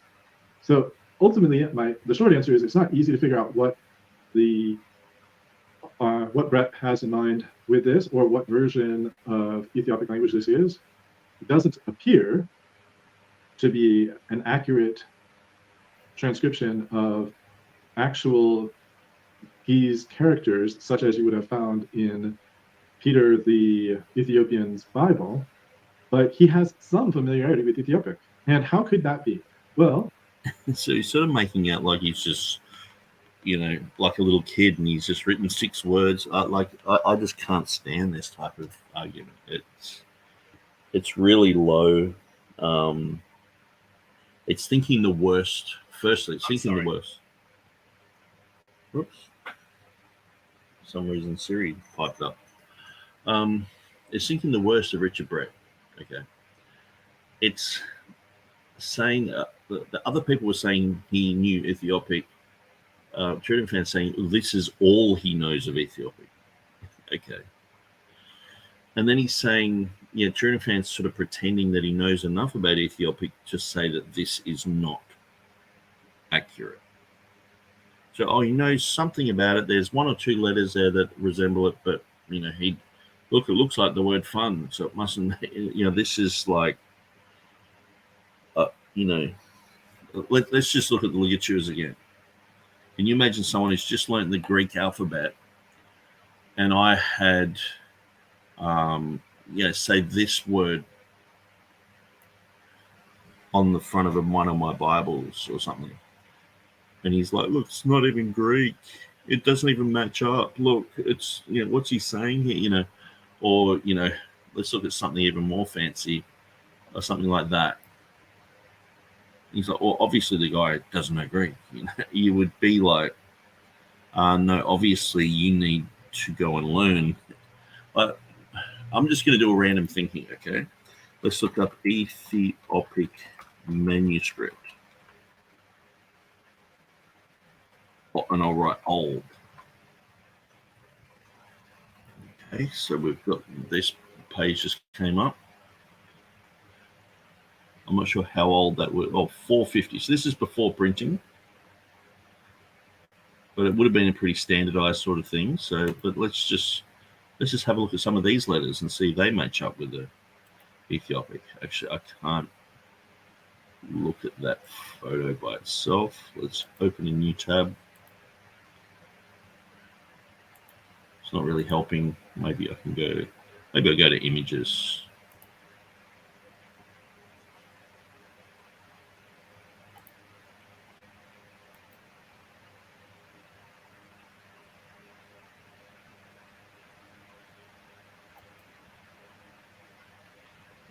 Okay.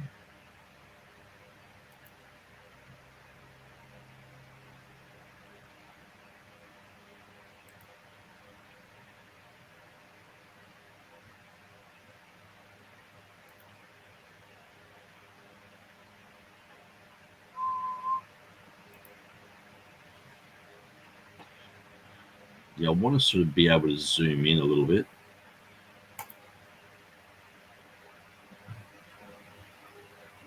Nope.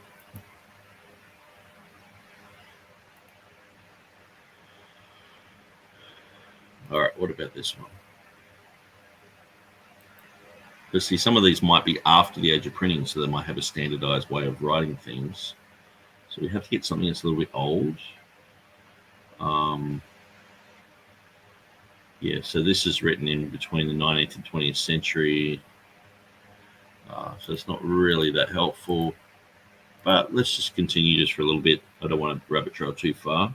Okay, Wikipedia comments. This should have an image that I can zoom into at least. Okay, so this is early 20th century. So that's going to be based upon the alphabet. So it's going to have all that similar sort of stuff. So, but maybe I can go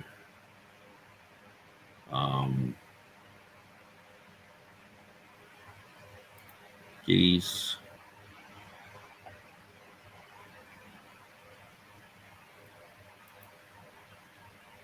English.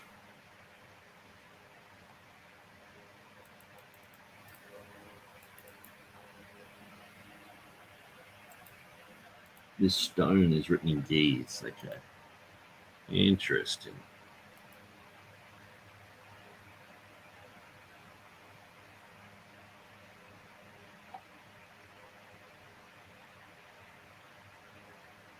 Hard to see.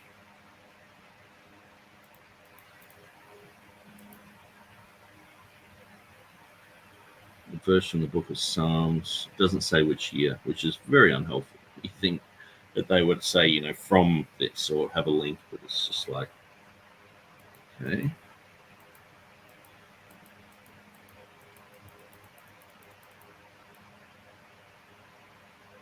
'15th century. Okay, so that's before the age of printing. All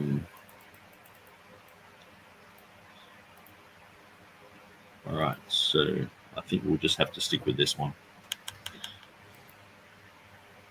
All right, so let's have a look at this, and we'll examine it with what TurretinFan's got on the screen here.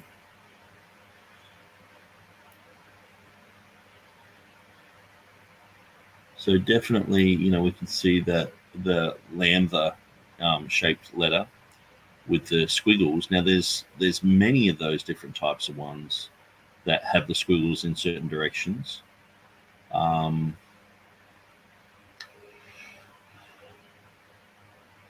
Okay, so just looking for any of these other type of letters.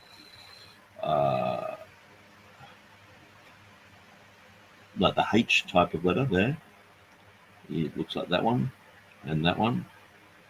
So you sort of got like a little bit of an R type of letter there. Let's have a look at that. Now, I've done this before, but it's just TurretinFan just keeps bringing this up, saying that, you know, Richard Brett didn't really, you know, he had slim understanding of the Ethiopic because of his printed book, you know, has this at the beginning of it. And at the end of the day, he might be quoting one of the oldest forms of Ethiopic that was known to man then. Who knows what he was quoting? And for TurretinFan just to say that, well, he didn't, most probably didn't really know much. I'm a bit gobsmacked by that type of thing.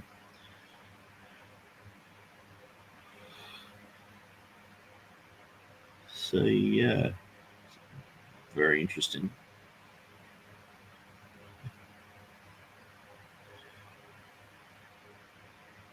And I guess the thing is too, perhaps in Ethiopic, the text, I mean, in Greek, it was all in capitals, then it went to cursive. I mean, in every language, it's like this.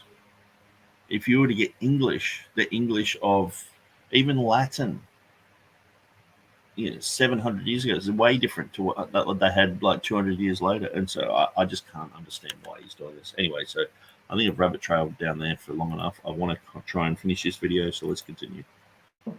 The short answer is there was an Ethiopic grammar that was printed in the 1550s. I think it was 1552. Let's see if I have it linked here. Yes. So there's this Chaldean Ethiopic language instruction by Marianus Vittorio in 1552. So it's possible that Brett studied this book in order to get an understanding of Ge'ez. This book does confirm that. Interestingly, this book, by the way, like Richard Brett, is a translation from Greek to Latin, but it's a translation of a Greek work. And that Greek work discusses a rhinoceros. You can go to my unicorn discussion, which just provides further confirmation that when Richard Brett and the rest of the King James Version translators, when they translated the word unicorn, with the word unicorn, they meant unicorn, not rhinoceros, because he knew what a rhinoceros was, because he translated this book, and he did that in 1597 before the 1611 translation. So it's just kind of an interesting additional point on the unicorn rhinoceros debate. The entry on John Gregory is very positive, but as I said, he was born in 1607, so definitely not a source for Beza. He was, and almost certainly not involved in the King James 1611 project at 4 years old. He was very prodigious, but not that prodigious. So a lot of said to address a pretty small point, but yeah. So is Richard Brett some kind of Ethiopic genius and scholar, and did he consult the printed Ethiopic Bible? This is a very slender thread on which to hang that theory. But this, to me, you can have your own opinion, but to me, being able to handwrite 6 Guise words and seemingly somewhat poorly write them. I say seemingly because who knows how this reproduction is. Maybe he had it better and others trying to copy his handwriting got it worse. Hard to say for sure. But somehow it just doesn't seem to be reflective of someone who's conversant in Ethiopic. So sorry, Turretin, this is really bad. It's really bad. And I think you really need to rethink this whole entire argument.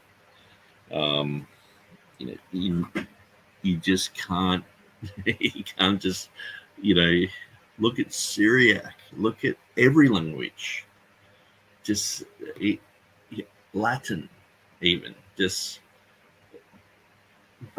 anyway. What more can I say? He's just really dug a hole for himself there.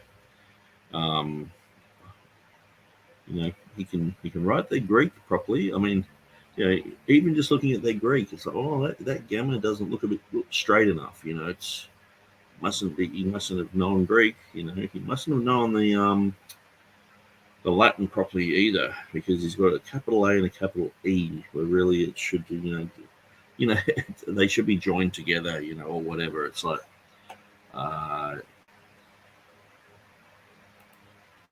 so I doubt very much that he went through the Ethiopic Bible and checked each place to see how the translation worked. Could he have? Certainly he could have. He knows what Ethiopic is. And if he had the work by, what was his name? Vittorino? Or Vittorio? I have it here somewhere. Here it is. Vittorio, Marianus Vittorio. He could have learned at least some of the basics of the language. I don't think that Vittorio's work is enough for someone to fully read the New Testament in Guise, but maybe someone will disagree. I just don't think it's enough. I think it's enough to kind of give you very much a Guise 101 or something like that. But if Nick disagrees and thinks there's a reason to believe it, I'd love to hear his thoughts, his reasoning behind that. Let's see. And so, as I pointed out, Robert Stephanus, who did the Textus Receptus in 1550, his son Charles, he did a book that talks about the Ethiopic. He's talking about the Ethiopic and the Syriac Bibles, and so he's talking about these things. And I think it was in 1556 or something like that, or 1555. Anyway. Talking about these issues, talking about the Ethiopic. So basically, his brother printed all of Theodore Beza's material. So the whole concept that Beza didn't know about the Ethiopic, it's sort of just become completely almost,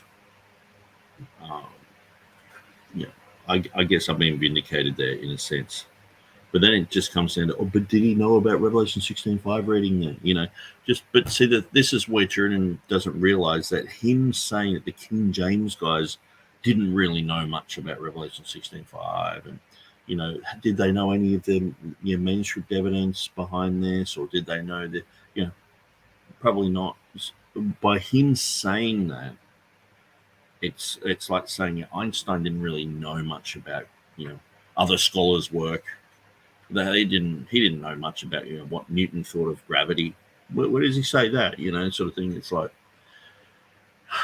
if you're not going to give the King James translators, the benefit of the doubt that they knew pretty much everything about this verse, that was knowable at that time. Even half, even a quarter, would have been a lot.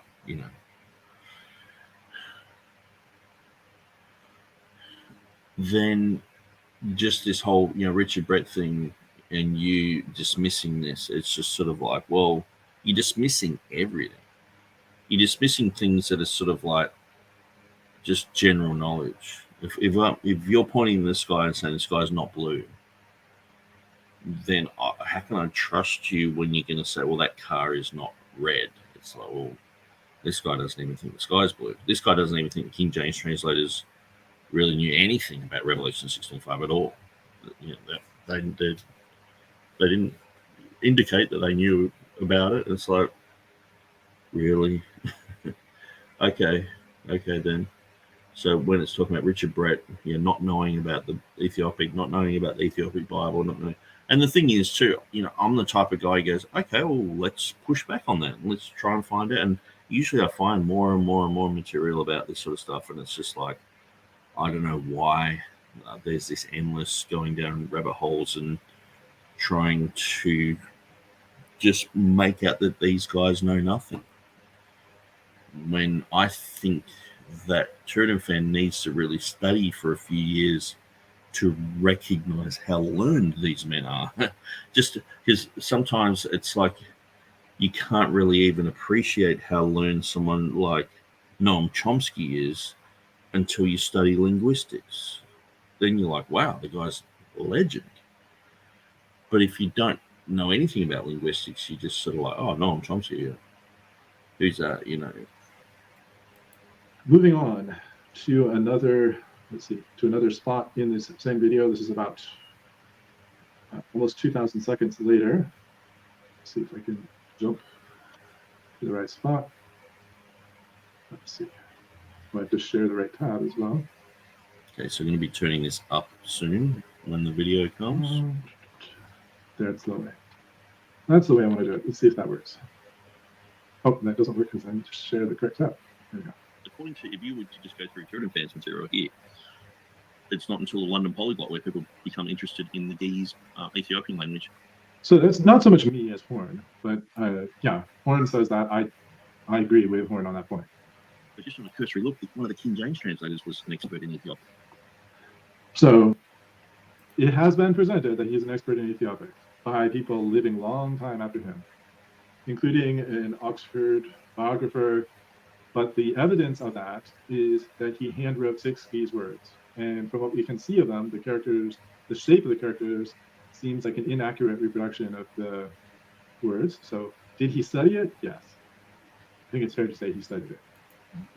I just, for the life of me, can't think of why he's going down this route. Except for just ignorance of how language can change, how, different scripts. Who knows? Maybe that's the most ancient form of Ethiopic that was available at that time, or who knows? TurretinFan certainly doesn't know. There's no idea. But he is just going to the lowest denominator. He knew nothing. People were saying he knew Ethiopic. We've got to doubt everyone else's testimony.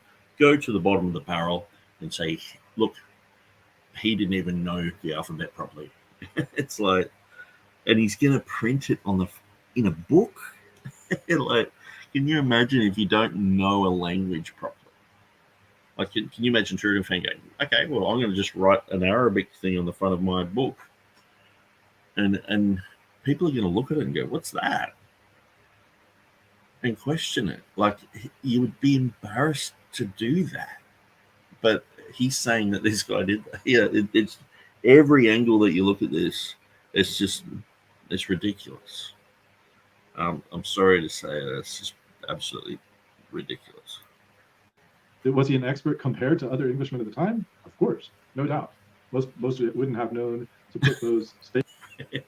So now it's like he knew that these 6 words, he wrote them down all wrong, but he was probably way more of an expert than everyone else because, he knew 6 words sort of thing. It's like, oh no, he's digging a hole for himself so big, he's going to dig all the way through to China.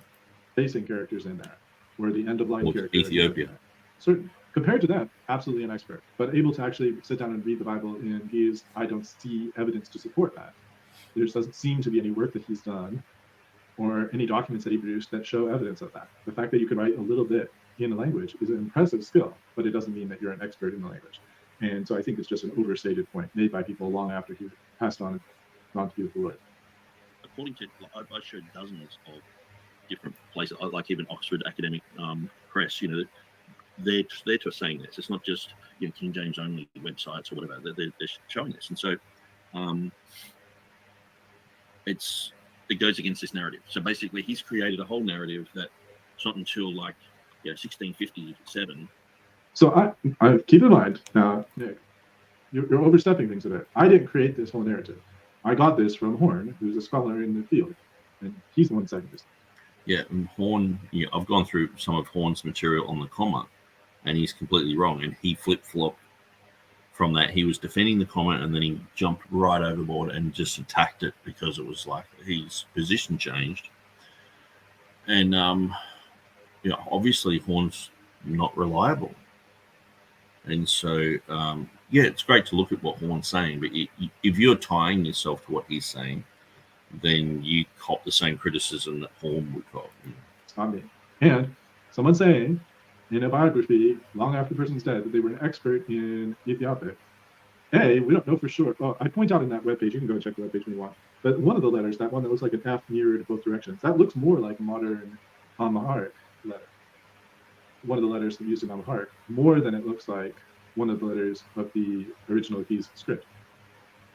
That's how I see it. Maybe others would see it differently. I don't know. Maybe I'm just all aware. I'm not the expert in Keys, but to me, having studied a bit for the purposes of trying to understand it enough to understand whether or not this is a witness at Revelation 16:5, which is not, it's not at a level where I can write out 6 words of Keys, no problem. That said, to call him an expert seems like a stretch based on the evidence that we have. And it's not as though this person in the late 1600s had some additional evidence that we have since lost. Wood cites the same works that we know about today, and those 6 words are from one of those works that's cited. So that's not good. Let me try this again. Theodore Beza know about this. Well, according to, if you were to just go through TurretinFan's material here, okay, it's not until the London Polyglot where people become interested in the Ge'ez Ethiopian language, but just on in Ethiopia. According to, I showed dozens of different places, like even Oxford Press, they're saying this. It's not just King James only websites or whatever. They're showing this, and so it goes against this narrative. So basically, he's created a whole narrative that it's not until I didn't create 1657 that people started getting interested in Arabic. Sorry, in Ethiopia, and so.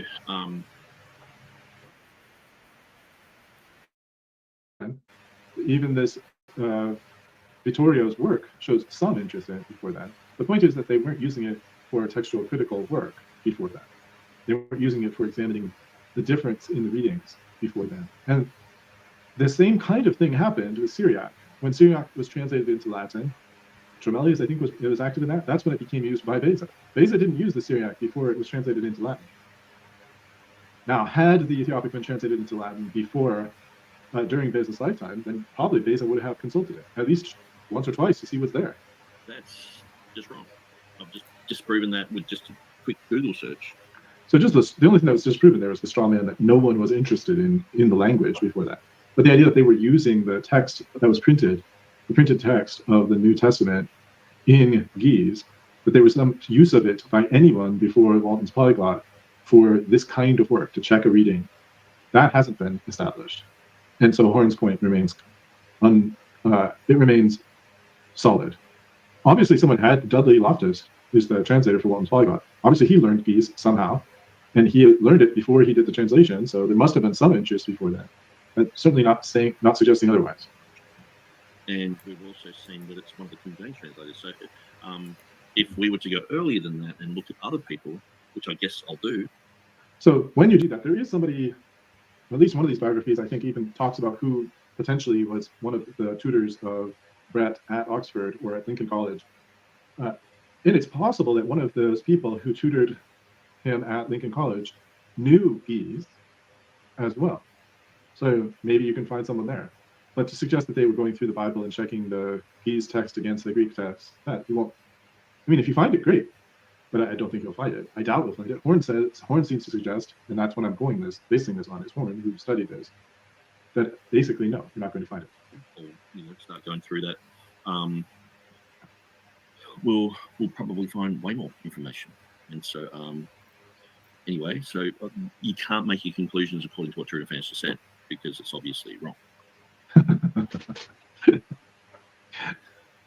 I don't care for this kind of thing. It's obviously wrong.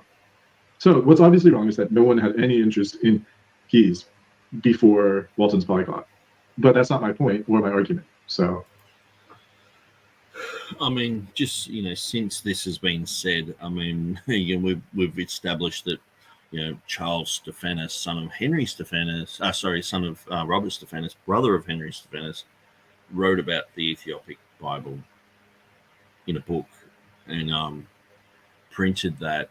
And then we've looked at, there's been basically, we've only just scratched the surface about the Ethiopic Bible. And so this is the thing. What I'm saying is TurretinFan, it's a bit like, say, an evolutionist rocking up to an archaeological dig. And all the cameras are on him. And it's like, okay, let's get the shovel. And they dig the first pile of dirt and find a little bone. It's like, see, this bone is from this type of bird. And this type of bird lived in this era. And this, it's like, dig a bit further first. TurretinFan just finds the tiniest crumb of information and is creating a whole story behind it. But then it's all I have to do is just go, well, look at this, look at that, look at this. And then it's like the whole narrative just comes falling down like a deck of cards. And it's like, seriously, do we have to go through this whole thing of assuming that this guy is not a scholar? Why can't you default to he is a scholar, like everyone's saying? Why does it have to be? See, to me, this is Gail Rippling type of stuff. If Gail Rippling had jumped on there and said, Westcott and Hort, they didn't know that this language, they didn't know this, but everyone's saying it. Oh, well, prove it. Where's this? Where's that? It's like, and when you're proven wrong, it's not like, hey, look, big. Well, I can't even remember, where we're up to on this or what TurretinFan said about it, because we've done so many back and forward videos, and I'm in the time loop where he's like 3 weeks behind in this video, and so, but that's the thing. A lot can happen in 2 or 3 weeks, and TurretinFan's concepts are just. They're going out the door because we're finding more and more information that goes against what TurretinFan is saying here. So I don't know why he's bothering saying it. So let's continue. Yeah. So, okay, so let's continue. And because it would have served him exactly the same as a Chinese Bible would have served him, which is to say, not at all. He wouldn't be benefited by having it, not even a little bit, because he couldn't sound out the letters, much less. How does he know this? So, one way I know this is by reading what Horn has to say, who has studied this. So that's how I know it. I thought that's pretty clear. I mean, I think it's even on the page that... I think it's on the... Sorry, I'm going to have to mute myself. Got to the sneeze button just in time. So, I think it was on the screen earlier. Certainly it's still on the blog page. Horn is the source that told me that people weren't using the Ethiopic before Walton's polyglot. Almost entirely wasn't being used before Walton's polyglot by folks. So that's where I'm basing it on. And on top of that, we have yet to see any use of it by any of the relevant people that's in any way remotely akin to checking the readings of the Ethiopic New Testament. The fact that Richard Brett wrote 6 words of the language is amazing, great for him, and he may be a polyglot genius, no doubt. He's a really smart guy. That wasn't the only one he had handwritten in there. He had also handwritten something in Arabic as well, and I'm trying to remember what was the other one. But he wrote maybe Hebrew. But you would never, I would never look at someone who's handwritten something in Arabic in a book and go, that's all he knew of that.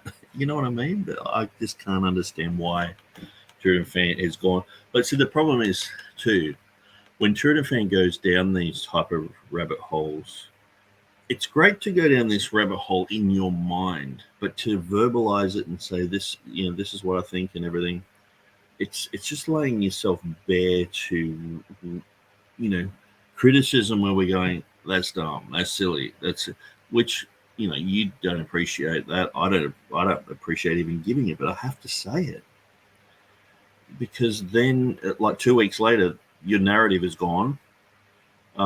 We've found all this other information, and it's like, well, why did you really bother with that? If you don't want to be embarrassed by it, don't bring it up. You know,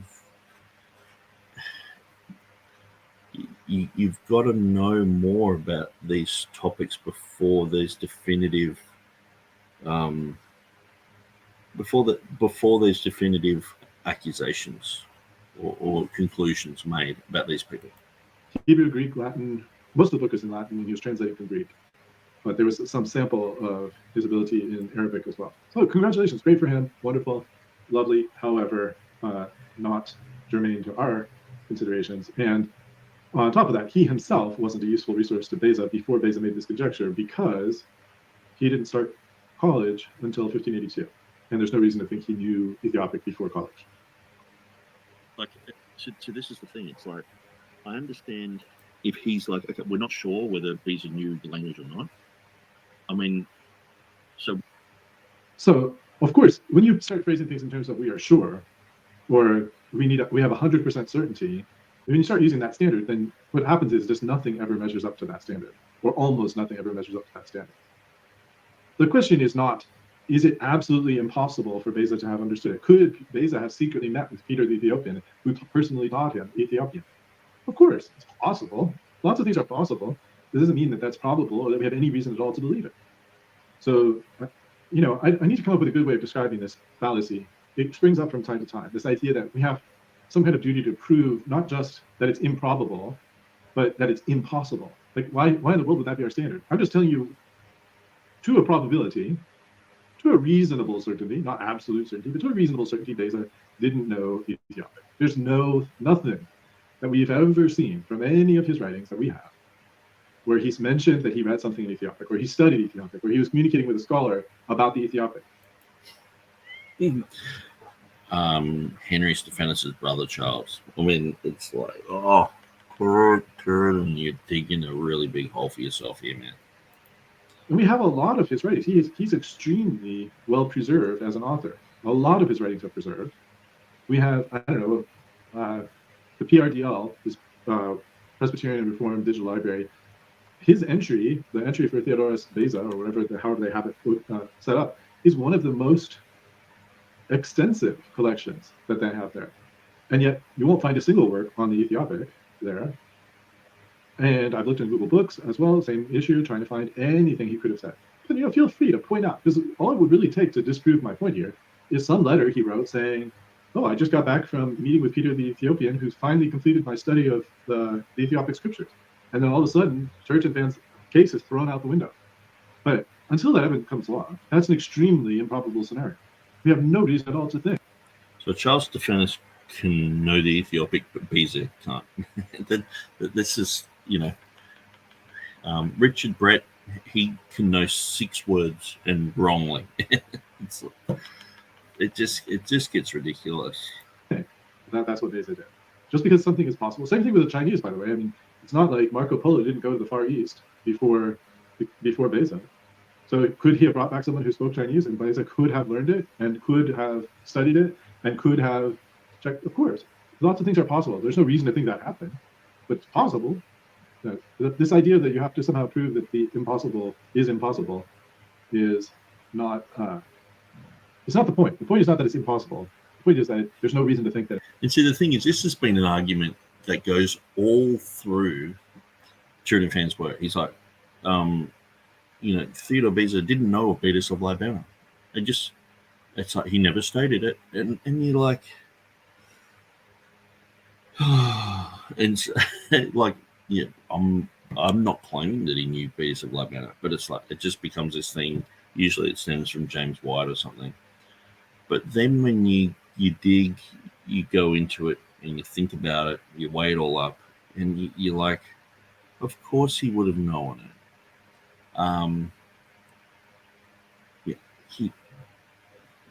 Anyway, I think I've argued for most of these against most of these type of points. I think a lot of these are distractions, because it's just most of the time the information is just simply like TurretinFan's just not looking at enough information. He's going, I've looked on the internet, I couldn't find anything about Richard Brett, this and that. So I've made my conclusion, and then so, well, Beza, Theodore Beza, yep, I've made my conclusion there too. This other guy, I've made my conclusion. And then, so I do a bit of Google searching, find all this other stuff, and it's like, oh, well, we have to change it now. And then it's still not enough. It's like, the Henry Stephanus's brother writing a book about the Ethiopic Bible is not enough. It's like, oh, how far do we have to go? You know what I mean? Do I have to have a video reel of Theodore Beza or a photo? Or, it's like everyone would have, any scholar in that era would have read Stephanus' stuff. Stephanus was living in Geneva. The main guy in Geneva is Beza. Calvin. But, just, hey, where's your book collection? Well, I've got all these books here, but hey, Beza, don't touch that Ethiopic one. The Syriac one, yes, you can look at that, but the Ethiopic one, no. The green gas will come out like in Batman. You'll pull that book back, the green gas will hit you, and you'll lose your memory. Don't touch it. That's true. That's where we are. One of the King James translators knew. And the thing is, too, he was deeply interested in Syriac. So inadvertently, if he's looking at Syriac material and learning this, he would have read Charles Stephanus' material on the Syriac, which is the book where he's talking about the Ethiopic. And like, I don't know why. It's just like TurretinFan's just digging a deeper hole for himself here. It's, anyway. Ethiopic. Okay, so I've got here this volume thing. There's a scholar in Ethiopic. See how he knew it because he was a scholar. I think that it's true. The idea that you have to somehow prove that the impossible is impossible is not, it's not the point. The point is not that it's impossible. The point is that there's no reason to think that it's true. That's where we are. One of the King James translators knew Ethiopic. He was a scholar in Ethiopic. See how he knew it because he was a scholar in it. But the evidence doesn't say that he was a scholar in it. So the people who wrote the Oxford University Press blurb about Richard Brett, they said that he knew Ethiopic. TurretinFan's found 6 words of that, says it looks like a schoolboy's written it, sort of thing. Doesn't look like he knew the language. So he's concluded all of that just from looking at those 6 words in an Ethiopic language that TurretinFan knows really nothing about. And look, you can see why this is ridiculous. Anyway, I'm sort of gobsmacked by this, but I'm just like, he did study it, if that's what you mean by being a scholar in it. Yes, he did study it. He had some level of proficiency in it. He had enough proficiency to be published in it. That's pretty impressive. In 1597, he had 6 words of that language that he wrote seemingly with his own hand that got published. That's pretty good. It's not quite the same as being able to translate the New Testament from that language and to understand the nuances of the language and being able to figure out whether or not the reading of some text supports something else on a regular basis, or just be able to kind of freely read through and check and correct in any kind of reasonable amount of time. No. But, this is like, well, I don't want to belabor the point, but this is an oversell. So, and he could have been a contemporary with Beza. So no, again, this one we can say is this is something you could have checked. Now Nick didn't check it, but that's because Nick is putting this burden on me. But I checked it, and yeah, he didn't go to college until 1582. I never made the claim that he helped Beza find this reading or anything. I've never even ever said that. You know what I mean? Like, oh. My initial claim, Theodore Beza has a future reading. We look back in time, 30 years before or whatever, it's in an Ethiopic text. So it couldn't have been created in the mind of Theodore Beza because it's already, a future reading is there in the Ethiopic. Okay. That's all I said. James White was like, you did he have the Ethiopic? Did he know about this? And so that's become like the main thing that everyone's focusing on. Nick apparently is saying that he used the Ethiopic. And it's like, oh no. It's like, did he even know about it? No, he never knew about it. So James White making these claims from just absolute ignorance. I'm like, well, maybe he did know about it. So I'm just searching into it, and I'm like, he knew Tremellius. Tremellius, he knew about all this stuff. He was good friends with Tremellius. He did Bible translation work with this guy. Of course, he would have known about the Ethiopic. And then it becomes like, oh, but did he know it here? Revelation 16:5 and all this, and it's like, oh. And so you're constantly getting closer and closer to the point where it's like the main guy printing all of his work. His brother did a book on the Ethiopic Bible. How much closer do you want it? But it's still not close enough, apparently. But then, we have this Richard Brett guy. He's only done 6 words. Anyway, you guys know the story by now. But I'm just, and I guess in a way, if you've been following these videos, you can see that I get frustrated at this. This is because it's almost like, how can you come up with when I said here that he was contemporary with Beza, what I mean is, like, say in 1597, he might have gone and visited Beza. Like some of the translators did. I mentioned that in my book. I'm pretty sure I've gone through this material in my book. So let's have a quick look. Okay. Let's go down. These are Calvin,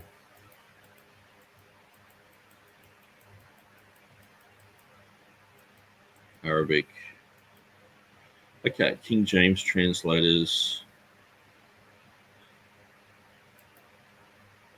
Right, so if I do a search for Beza, John Hamer obtained a Regius professorship at Oxford. He held this position for 5 years. In Geneva, he attended lectures of Beza. He published an English translation of Beza's sermons. This is one of the King James translators. Okay, so that's what I'm saying. This guy was contemporary with Beza. Not that he helped him with the Ethiopic reading of 1582, all this sort of stuff. But it's just read into it, and that's what James White was sort of doing, and it's actually tiring to just be, at the end of just some statement that James White's just flippantly made, and constantly sort of labelled as that I've made those type of claims. It's just ridiculous. Anyway, this is another. I said he was contemporary with him.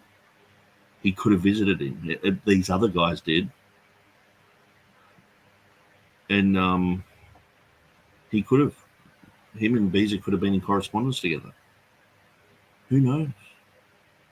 But TurretinFan would be like, no, I haven't seen that information, so it doesn't exist. That's wrong. You're wrong. And it's like, all I'm saying, he could.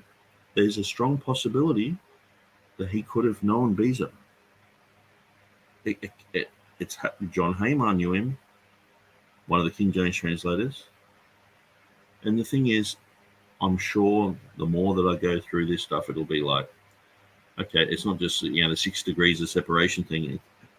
Half the time, like this guy's writing out Beza's sermons, that one of the King James translators. These guys knew each other. We're talking about biblical scholarship. It's not like, the guys in England were just, studying botany and Turretin's, studying some other type of science. It's like they were both interested in bibliology.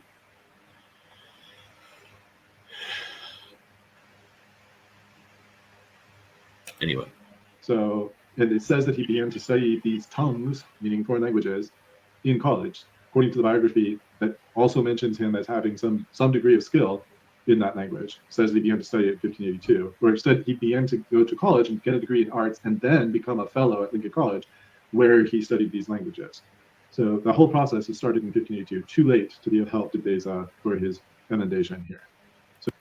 Where did I say he helped him with his annotation? Where did I say he helped him with the Ethiopic text? Where did I say he helped him with his 1582? Nowhere. You just made this up. You're making this up. It's ridiculous. You're putting words into my mouth. I said could have been contemporary with Beza, like John Haymar was. Am I saying John Haymar, played with him, hide and seek with him when he was a little boy? No. Am I saying that, they were high school buddies together? No. Am I saying that they, co-wrote poems together in Latin? No. Why are you saying all this stuff? You're just making up this stuff. I never said anything, but he could have been contemporary with Beza. So where are you getting all this other stuff? So no on that. Now, of course, is it possible that this biography is wrong and that actually it shouldn't be 1582, it should be 14? I mean, you could just come up with any possibility that's out there, but that's not what the evidence shows. No. And John Gregory, which Nick didn't point to, I don't know if he was involved in the King James Version translation. He would have been very young, like I said, 4 years old. I don't think he was involved. And I don't think he knew Ethiopic when he was 4. So definitely not that one either. But he's welcome to find any other scholar from the time period, anyone who was educated from 1500 onward at Oxford, who studied Ethiopic. As far as I can tell, there isn't anyone else. This is a unique. Okay, so this, I've gone through this and totally demolished this by just pointing out a few. And I think even TurretinFan on his own blog, there was one guy, I think I pointed out there was like a 1537 book where he called the Ge'ez language Indianic. That doesn't mean Indian, it's just Indianic. And so that book, the guy who wrote it, Theodore Beza, actually drew or had drawn for him an icon of this guy. So he would have known all of his works and he would have looked at that book. And so,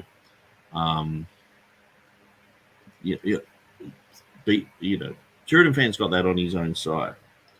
The Charles Stephanus material in the 1550s, it's there. You can't deny it. And so I think TurretinFan would be embarrassed about all that I'm going through now. But like as far as I can tell, he would be looking at this, cringing, going, "Yeah, well, maybe I should have looked a bit further before I did a whole video saying that none of this is true when it all probably is true." You know what I mean?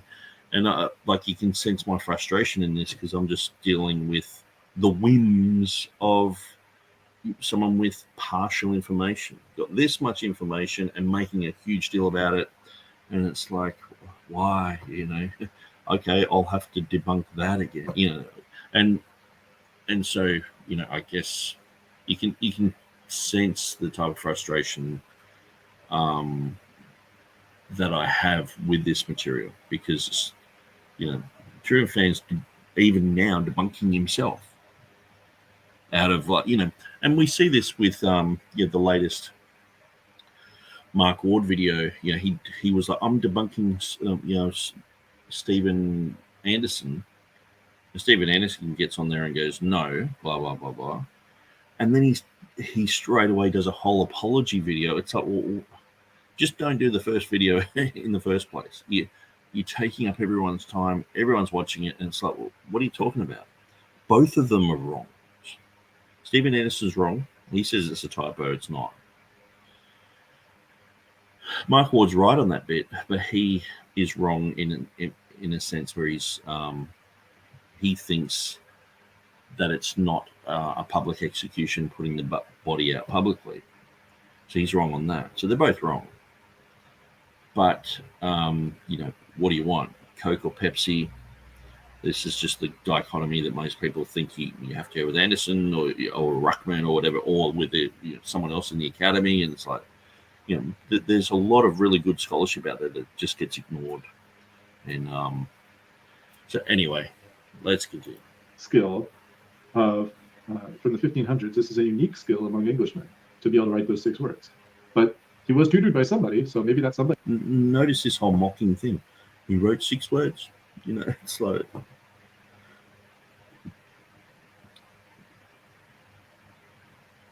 he thinks he's got a good full gotcha thing, but it's who tutored him could have been of assistance to Beza. Let's give Nick every point. But is there any evidence to suggest that he was? And the answer is no. There's no evidence to suggest that whoever tutored Richard Brett, that whoever tutored him helped Beza. And that we also have evidence that there was Vittorio's grammar there. Beza could have had a copy of that grammar and could have worked out some basics of... So he's still saying that I just claimed that instead of saying he could have been contemporary with Beza, he's still saying that I'm saying that Richard Brett helped him with the Ethiopic reading of, equivalent to a Somenos. It just doesn't look good for Turretin to do this, because he's doing this publicly. Everyone can see that he's wrong, and he's got minimal information. He's making mountains out of molehills, and then he's just directly misrepresenting what I'm saying, directly, very clearly. Ethiopic from that grammar. He could have, sure. But did he? We don't have any reason to think so. Beza died in 1605. So this guy, he was like a rector or whatever of this parish in 1595, expert in languages. And half the time Beza was in contact with these scholars. So I guess the Ethiopic was just like on the shelf there, and it just had a big cross on it and said, do not read, like... Who says that anybody of these people had that printed edition from 1548? Now, it would have been only, 30 some years old. But who says that they had a copy of that at Oxford? Nick's just speculating that they might have had a copy at Oxford. They might have. They could have. It's possible that they had it. So would have the Stephanus printing family had a copy of the Ethiopic? Yes, because they wrote a book on it. So would have it been in Geneva? They moved from Paris to Geneva. They took everything with them. And so there's a good chance that they had an Ethiopic Bible there. What was Richard Brett reading? What was... But people who commented on the Ethiopic Bible, what were they reading? They were just guessing or downloading stuff in their mind about the Ethiopic. No, they had the copy of the Ethiopic Bible somewhere. You would never put this type of thing on that. Like if I said, Theodore Beza looked at the Syriac, over in England, these scholars, they were looking at the Syriac, says they look at the Syriac. You would never go, no, they never even had a copy of the Syriac Bible. You're like, no, I'm pretty sure they would have tried to have had everything of that era.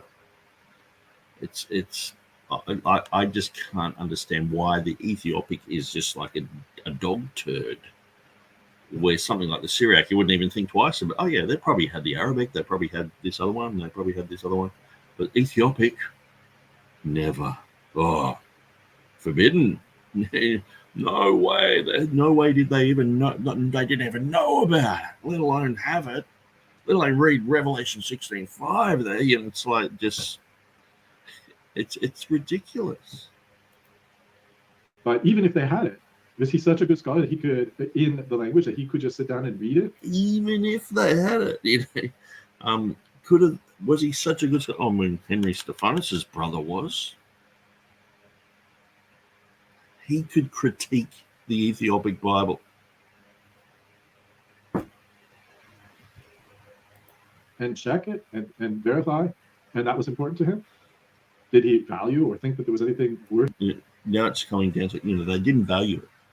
No, just, they went through Arabic. Yeah, let's study that. Let's think about it. Let's spend years learning the alphabet and going through learning words and reading. Even King James translators were reading the Quran and learning Arabic and the Quran. And it's like for years and years and years studying this sort of stuff, but just when it comes to the Bible, no way. So people who study Ethiopic, they studied it to, I don't know, read poetry. The Ethiopic is mostly biblical literature. So anyway, it's I don't know why he just has this going down the list of like, you know, the guy's not a scholar. It says he's a scholar, but he's not. He probably didn't know really anything. But okay. And then even if he did have the Bible there, and there's nothing saying he did, you know, no one's ever said that he did or whatever. He probably didn't have a copy of that Bible. It doesn't say that he did. So okay. And it's like, even if he did have a copy of that Bible, he couldn't read it properly. Okay. And even if he could have read it properly, as if he's going to go to Revelation 16:5, as if he cared about that. It's just this constant like belittling of every step of the way, right down to where, you know, they don't even care what it says in certain places of the Bible. It's like, it's terrible. Checking in the Ethiopic, not a shred of evidence saying that people of that time thought so. Horn says essentially just the opposite. And Horny is actually someone who has studied this. But, you know, we can just throw out these fairy tale of them sitting on the shelf and Beza having a copy and everybody else having a copy and they're all crossed off, do not use, dangerous. No, that's not what we're saying. It's just a fairy tale. Until open this package in 1657 with the Walton's polyglot. Don't look at it before that, you know, because scholars in the future, that's their story. So you don't want to let the facts get in the way of the good story.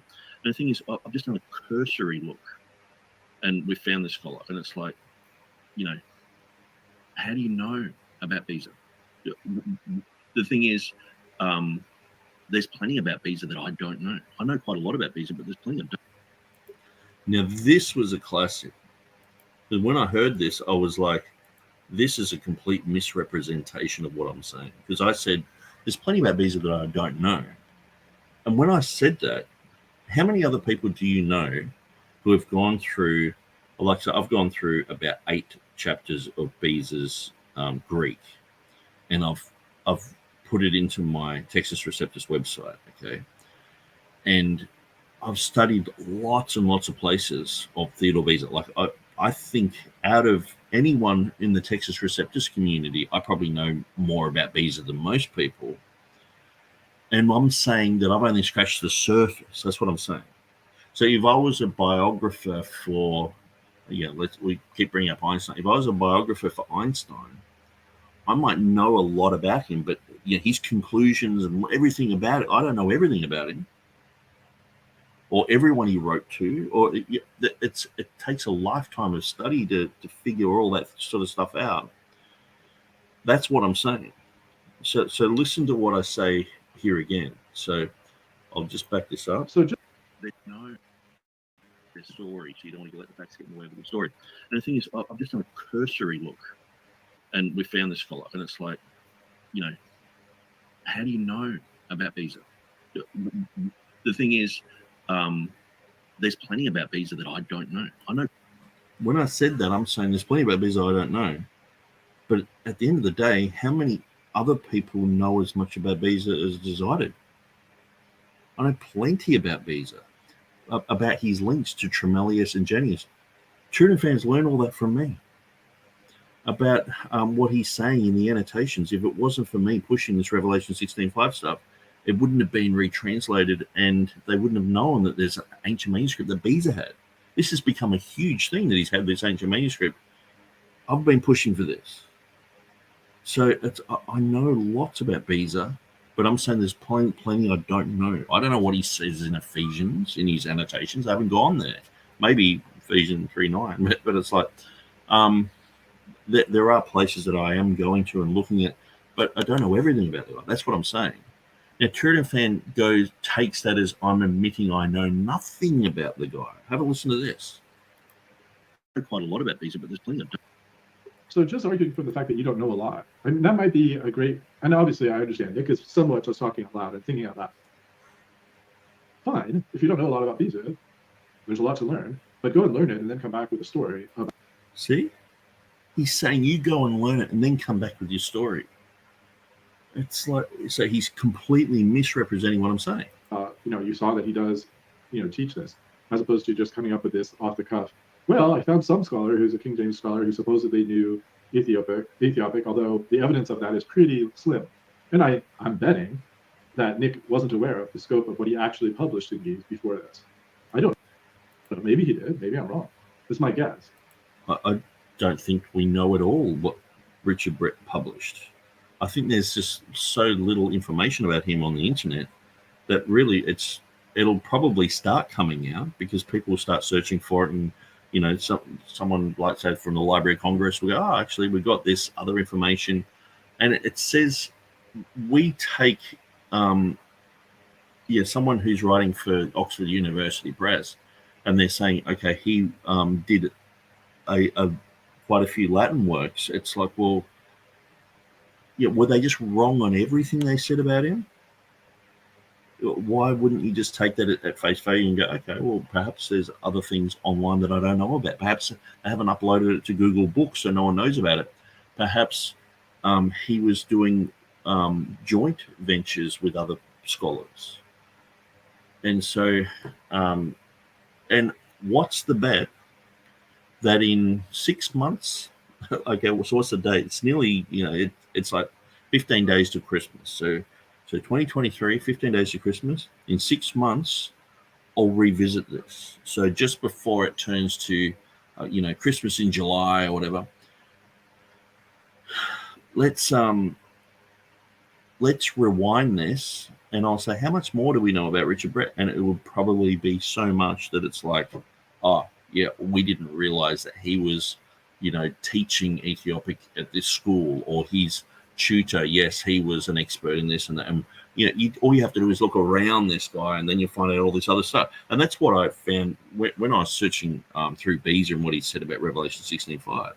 All I did was study, Tremellius, Janius, study Calvin, studied outside of Geneva, and looked at a whole bunch of other stuff outside of it, looked at manuscripts that weren't directly in Geneva, but were outside of it. And I started to see all this other stuff come to light, because a lot of people were just searching in Geneva. And so there was a lot of stuff that came to light just by looking at the biographies of other people, which gave a fuller picture of Theodore Beza and his life. And so, and also looking at in Geneva. But I was looking outside purposely, looking for different material. And so Richard Brett, who tutored him? Which school was he with? What information did they have there? What was published there? And going through all that, and eventually you're like, you get a fuller picture. TurretinFan's got a tiny scrap of information, and he's making these conclusions and sort of dumping it on me and saying Nick doesn't really know what he's talking about. And I'm like, well, I don't know everything about Theodore Beza. He's like, well, you're just making up things then. You need to go and learn about Theodore Beza and come back. It's like, no, that's not what I'm saying. I'm saying I probably know more about Theodore Beza than most people. But there is still yet to go a lot of material that I don't know. Now, I would say TurretinFan knows probably a lot about Turretin, but he would say, oh, there's a lot I don't know about Turretin. I would never say, oh, well, go and learn about Turretin then. You know what I mean? Like, on my website, how many people have actually got, the text of Beza on their site? The text of Beza, I'm putting that on my site because it hasn't been available. Taking pictures of Beza's text, talking about the annotations, talking about the differences between Scrivener and Beza in the 190 issue. Most people don't even know that exists. And so it's just frustrating to hear Turretin say, well, go and learn and then come back. It's like, it's ridiculous. So anyway, Helg is in the house, and when Helg is in the house, I always have a better day. TurretinFan is turning into a comedian now, rejecting everything that supports the TR. It seems scholarship started in 1881. Yes, interesting. And Paul Hoskia just started just when there fell some crumbs from the table of Westcott and Hort. Always love your comments there, Helg. A. Hannah says you need to change your name to Beza Fan, then you get a free pass. Well, see, yeah, that's a good idea, actually, because like out of everyone, even out of the King James translator, I've been fascinated with Lancelot Andrews and probably Henry Saville and John Boyce, but I know way more about Beza than these guys, because these guys are sort of like, okay, they're English guys. It's easy to find out material about them. You can listen to their sermons, in a sense where you can't listen to them preach, but you can copy and paste their stuff into an audio program and listen to what they're saying. But with Beza, it's always been a real fascination because it's in Latin, and I'm trying to figure out, how many other people know about Beza's Latin translation and the italics in his translation. And usually, if someone brings up an issue with Beza, they're like, "Oh, what about this verse over here?" And one, like, someone did a critique of the 2023 edition the other day. It's a not a Unitarian, a oneness guy. And he often critiques Bibles, but he actually did a pretty good job. He said, "Look, I don't like the way the these and thous are taken out for you and all this sort of stuff." And I'm like, okay, well, yeah, I understand that. But then he was quite kind and saying it's good quality, this and that. And so, but he actually just sort of flippantly went to 1 John 3:16 to see the italic, the love of God. And he saw that it didn't have the italic there in my one. And he went, "Oh, there's no italic there." And he goes, "Hey, actually, I'll go back a chapter. Let's go to 1. Did I say Timothy? 1 John 2:23, where it has, "He that acknowledges the Son has the Father also," in italics. And he said, "Oh, it hasn't got italics there either." Oh, he must have taken the italics out of the Bible, So that was his conclusion. Where I actually wrote underneath just this morning, and I said, well, actually, it's more to do with the reading "love of God" appears in Beza's 1598. It appears in the 1611 without any italic, and Scrivener has it there without any problem in his TR.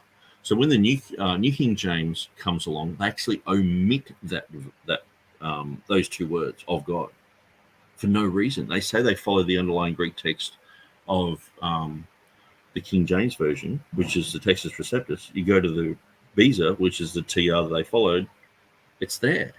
You go to Scrivener, he's saying it's there, and it's like, well, there's no problem there. Now, it wasn't in the 1550, okay? So what's happened is Blaney, in his 1769, he's actually put "of God" there in italics, probably because of, Stephanus's text doesn't have it in his 1550. And sorry if I'm saying Stephanus and Scrivener, I'm mixing their names up. I know I've already been going through 2 hours and 30 minutes, and so I can be a bit scrambled. But in 1550 didn't have it, so Blaney in his 1769 put it in italics, okay, which I don't think that italic is warranted because Beza clearly had it in 1598. And so in my edition, I didn't think that italic was warranted at all. It's not in the 1611, and so I didn't put it in an italic. I didn't think it was necessary to do that because it's in the Greek, it's in Scrivener's TR. It's like, well, let's not put it in an italic. The New King James omits those two words and doesn't even. It's going to be easier for me just to grab it. So let's go to Textus Receptus.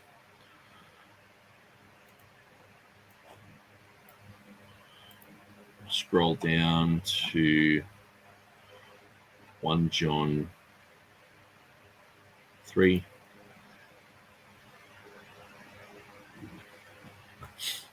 $3.16. So you can see it's in italics there, "love of God." So this is Cambridge Pure Edition 1900. Okay. So here we have the 1611. There's no italic. "Hereby proceed with the love of God." No italic, no footnote, nothing. Okay. We can see it's in Theodore Beza's text. It has to Theo. Okay. There's no notes, no italic. Well, it does have. It talks about it in the footnotes, but it has Charitatem Dei, which is Theodore Beza's Latin translation. So we have Theodore Beza's Greek, his Latin translation of the Greek, and then we have the Vulgate underneath it. And so then we have Theodore Beza's annotations. So he's clearly saying it says the agapeo. I'm not sure what those letters are. Ligaturas again, but it does look like agap. Anyway, it's definitely agape, but I don't want to say agapeo because that means I love. You know, the O on the end. A lot of people say that. To Theo or Theos or Theo. It's a Theo. Sorry. So matching him with the article. The love of God. So he does mention about this, okay, in his annotation. So it's definitely in Beza, isn't it? And then when we go to Scrivener, he has it there, to Theo, but he's saying it's omitted in Westcott and Hort. So Westcott and Hort omits it, okay. But then when we go to the New King James, it just omits it. So here we have, let me enlarge in this. Original King James, 1611, hereby proceed with the love of God, no italic, okay. 1769, Blaney goes, well, it's not in the Stephanus text. Let's put it in italic. Okay. Don't agree with what you're doing there, but it's still got the words in there. The King James says, by this we know love, not the love of God. It's taken out. There's no footnote in the New King James even explaining this at all. It's quite amazing. And let me show you how important this text is.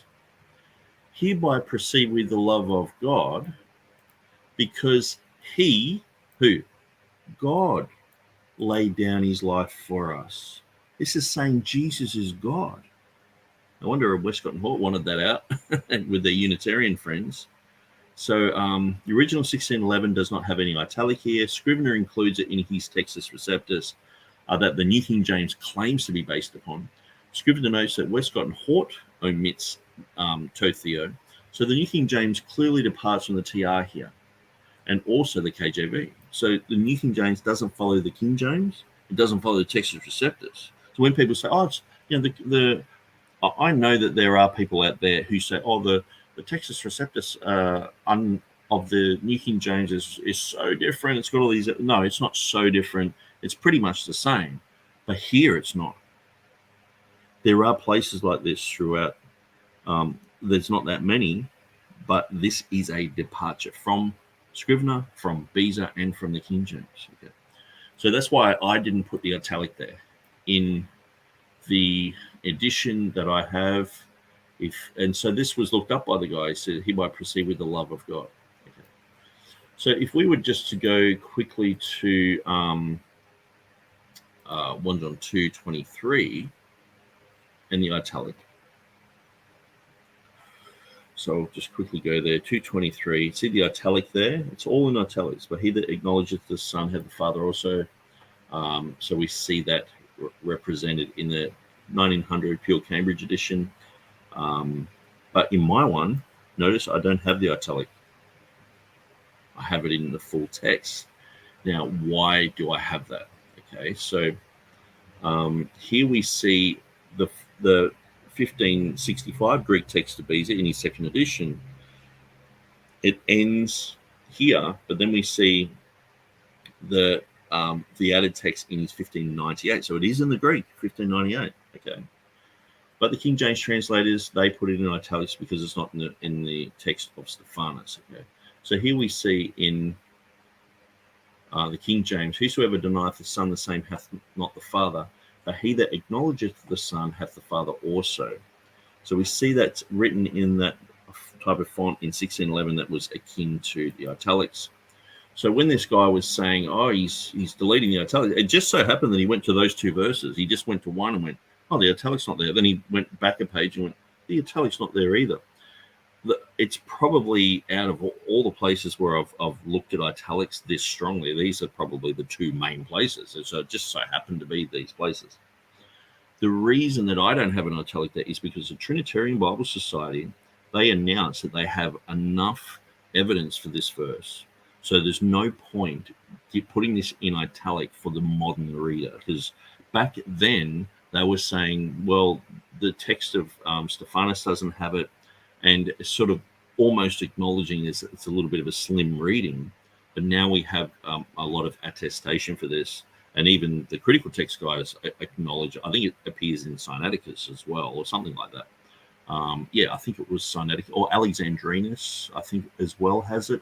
So it's quite well attested according to the critical text guys and according to TR guys. So everyone's like, yeah, it's in there. But the King James translators were just very honest with the material that they had in those days. And so, but we don't need the italic there. And the Trinitarian Bible Society, they're saying we print full,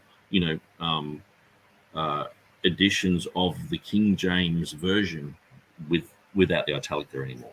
But we don't have the italic there. So now, who knows those issues? The TurretinFan's sort of saying you need to go and learn about Theodore Beza before you open your mouth, and that's like, does TurretinFan know this?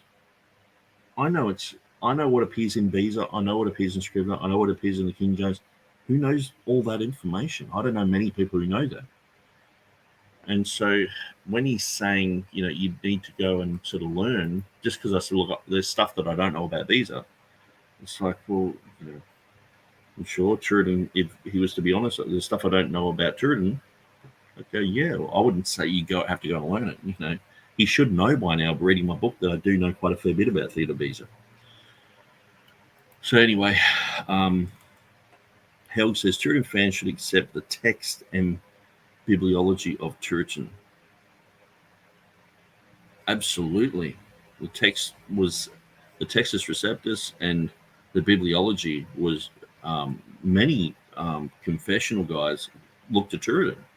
I mean, Jeff Riddle's written lots about Turretin. And so being a Turretin fan, I guess it's like saying you're a Tim LaHaye fan, but you don't believe in the pre-trib rapture. Well, okay, well, what else don't you believe in that? So anyway, following for truth. Hey, Nick, sorry to derail.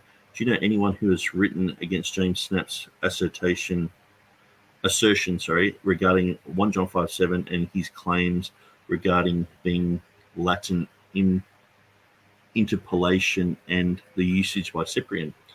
I think I've done some video on this myself, so I'll have a oops, I shouldn't have done that. I nearly left StreamYard. That would have destroyed everything.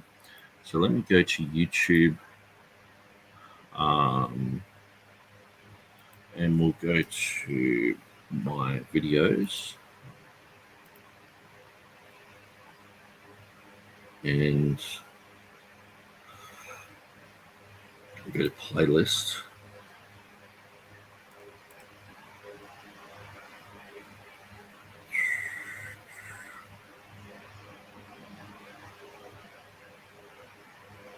Okay, 1 John 5:7 videos. So I've got like about 13 videos there.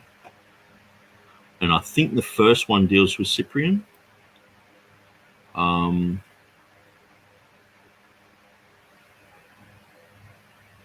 Yeah, I think it might be the first one. So I'll just give you that link, and hopefully that will guide you in a certain direction. But good question. The AV puts the 1 John 3:16 reading in italics first in 1769, I think. Yes, absolutely. That's what's happened with the Blaney edition. So they added a lot of italics that aren't in the 1611. When I was first doing my edition of the 2016 edition, I thought, well, I'm only going to go with the italics that are in the King James in the 1611. That's it. And so I started to go through and amend my text accordingly. And then I got to a one point, and Hosanna was in italics in the 1611 because of emphasis. I was like, I'm looking up a lot of things going, where's there a textual variant here? And it's not. It's just for emphasis. Hosanna. I was like, the italics aren't 100% completely uniform here. And so I just thought, you know what? I'm just going to go with the stock standard italics that are in like the Cambridge Pure Edition 1900. And anywhere, like I've mentioned, the Trinitarian Bible Society is saying, well, we don't need an italic here or whatever. I was pretty tempted to drop the R's in Matthew chapter 1, where it says, from between David and the carrying away into Babylon are 14 generations, because they have the R in italics, where 1611 doesn't have the italics. There's a lot less italics in 1611. But yeah, it's. But then I thought, well, maybe I sort of have to become a complete expert on the italics, which is it's a huge thing. So I dropped that, and I just thought if I know where there are textual variations, say 1 John 2:23 with the Trinitarian Bible Society saying that they no longer have that, I'll amend it. But apart from that, I've got to take it case by case, and I've got to have a lot of time to go through that type of thing. So Helg says, so the KJV translators saw that text as authoritative. Yes, absolutely they did.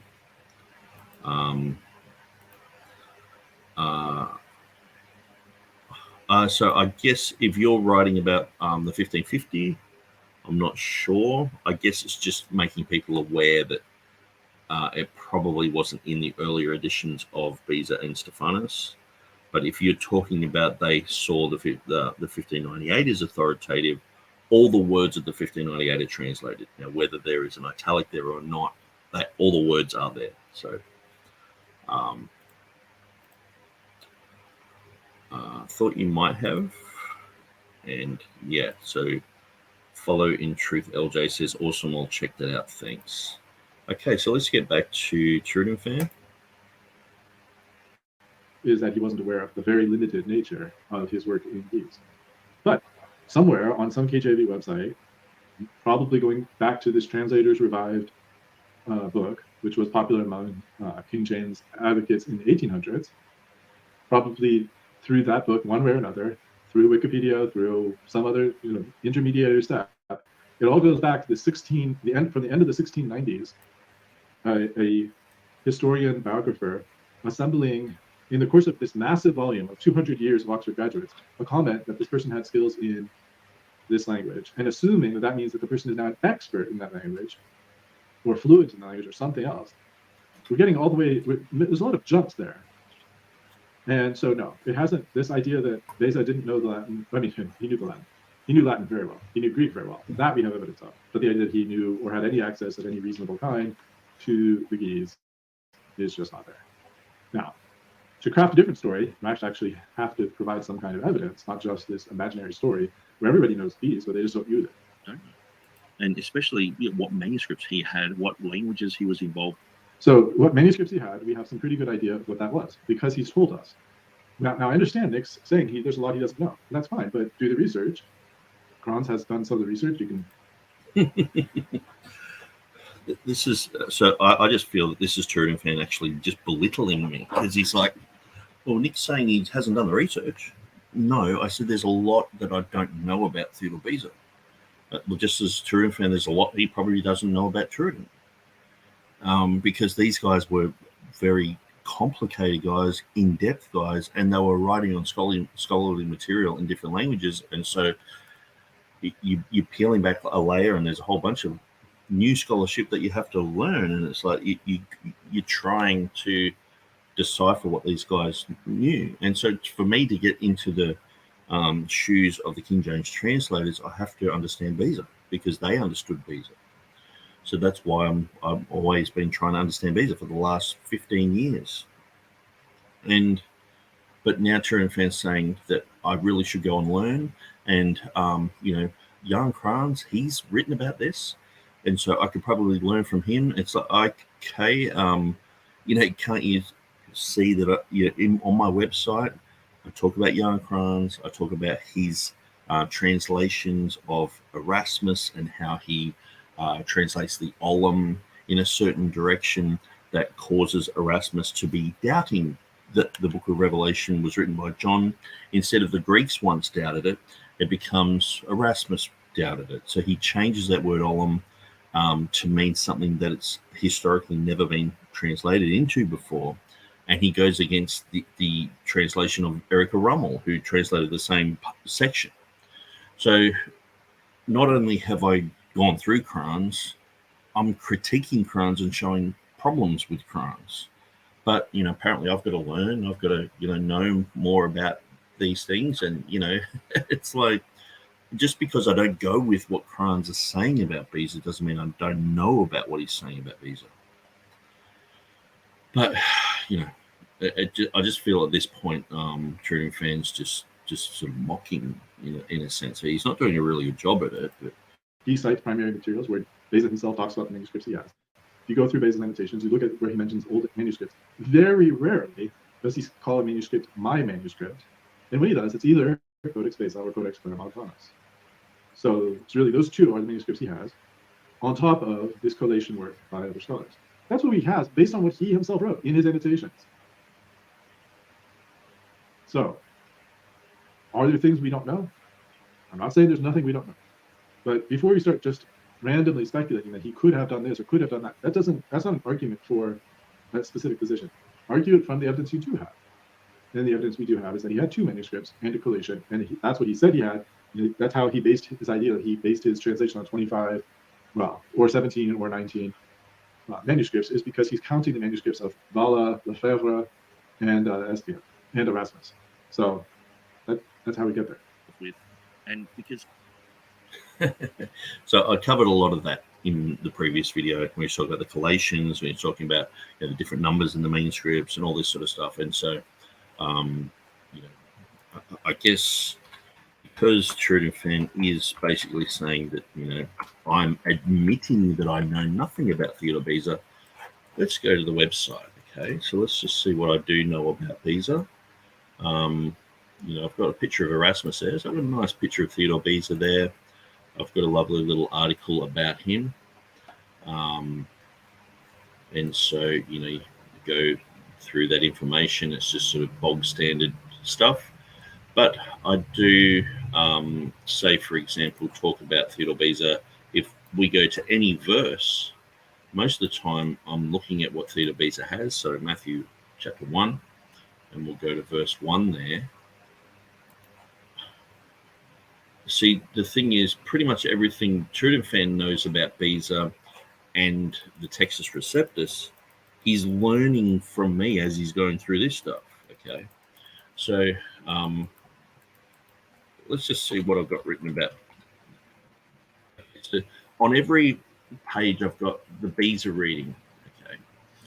Okay, Theodore Beza. Now, on the Textus Receptus Bible page, that was made, Textus Receptus Bibles.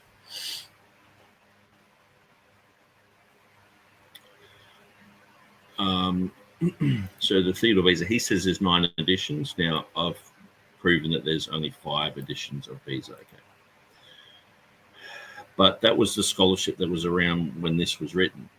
So if we go to the interlinear, we can see that he is saying that he has the Beza text here. Now, how did this Beza text get made? Well, it was basically by having the text of Scrivener and looking at the 191 issues and amending Beza's text on those 191 places.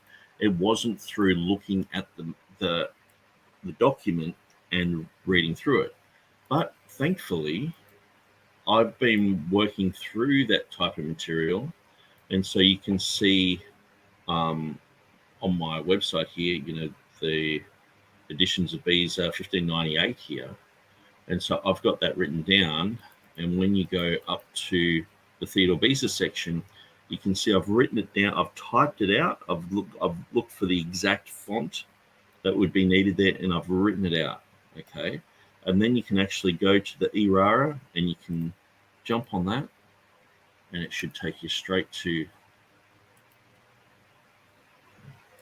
I should actually have it go to Matthew there, but I've just got it going to the book at the moment. And we can go straight to Vivlos Genesios Jesu Christu, we are David, we are Abraham. So in the text there. So back to Matthew 1:1, when we go back up here, so we can see, I talk about the annotations of Beza. in his 1556, and then we go to his 1598, talking about what's there. I've got a picture of his annotations. Then we're looking at Beza talking about the Genesis reading, and then we have all the annotations of Matthew 1:1 of Theodore Beza in his 1598. Then we go down to of Jesus Christ, what Beza has, different ligatures there. And then what I've got is probably one of the most in-depth understandings of the print editions of Theodore Beza. So 1556, 1557 was a Latin edition. So this Latin edition had commentary on it. I know that TurretinFan knew nothing about this because I said Theodore Beza is an expert in Latin, probably one of the best, expert in Hebrew, probably one of the best Hebrew experts of his day. And he was like, what is that? What? And so I just went back to this edition, and it's got the Old Testament in it, and it's the notes. Okay, so this is, that's obviously the New Testament, but there was, where are we? Maybe it's this edition here. Okay, so that's the New Testament.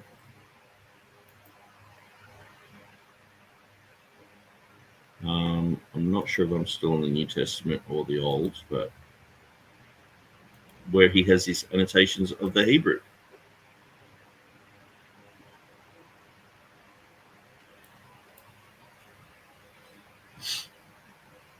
There we go. Beza's, he's got the Latin text there, but notice a lot of these names actually have Hebrew letters in them. And look, he's talking in depth about the Hebrew, writing it all in Latin. So TurretinFan knew nothing about this. He was like, what, the Hebrew? It's like, yeah, he did the whole Old Testament. And so, if you follow through on my page, you can click on these, you can find this out. So, and also working out that there's 5 editions. So when someone like Stephen Boyce says, there was another edition in 1611 of Beza's, it's like, no, his final one was in the 1598 edition. There might be reprints of that. Now, in 1611, they reprinted his second edition, and that's what Boyce thought was like another edition, but it wasn't. But when you know this stuff, you go through and you're examining this stuff. So this is counted as Beza's second major edition in Geneva. You can go there. I've got the links. I've got it written out there.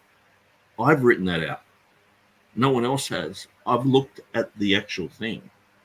So when you go through my website, you can see that, let's just go back here, Matthew 1. If you go down the bottom of the page, I have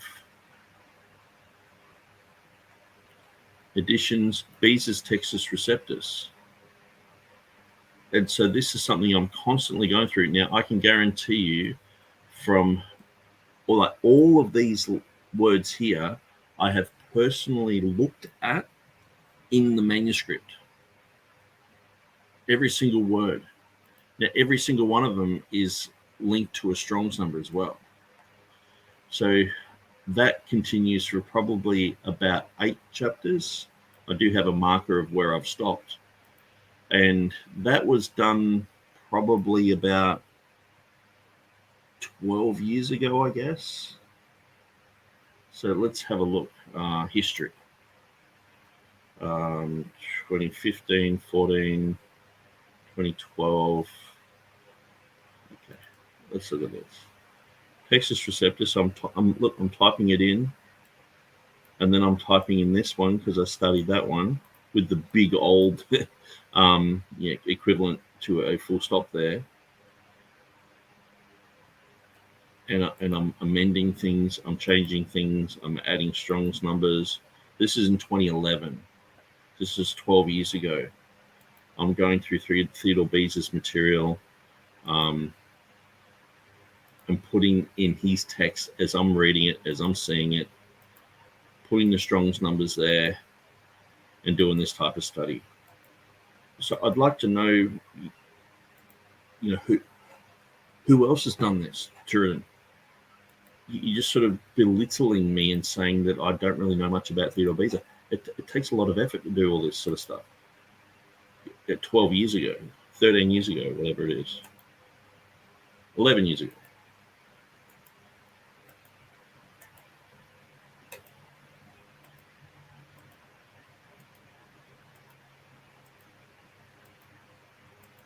So anyway, I'll just sort of point that out, that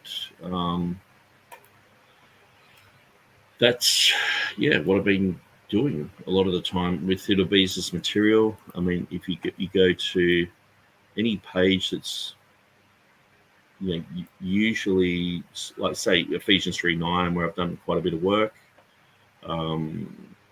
Ephesians chapter 3, usually you see I have gone through Beza's annotations, looked at them, thought about them, and straight away I'm putting them into a translate, but I'm not confident to do that type of translation myself, because people will just copy and paste it and say, oh, that's the translation. So I've got to be careful doing that. But it's The Fellowship of the Mystery. Great reading. Okay. Well, look at this. So we have the etymology of ancient Greek koinonia. So here we have koinonia. Did you know that Theodore Beza wrote this book as well? But you didn't know that. So koinonia in Greek, in the 1600 Greek concordance of Beza. He did his own concordance. Bet you didn't know that, Turretin, but I do know that. You know what I mean? And I hate to be here like boasting about this, but if I was to say to Turretin, oh, you don't know much about Turretin, Francis Turretin, all he'd have to do is go to his blog and go, oh, no, I've written this, did this, and I would have egg all over my face. You got egg all over your face. I'm showing you books that about Beza you don't even know. And I'm studying this stuff. Look, this is Beza's material here, 1598. Here is his Latin. Here is the Vulgate. Here is his annotations. There and there.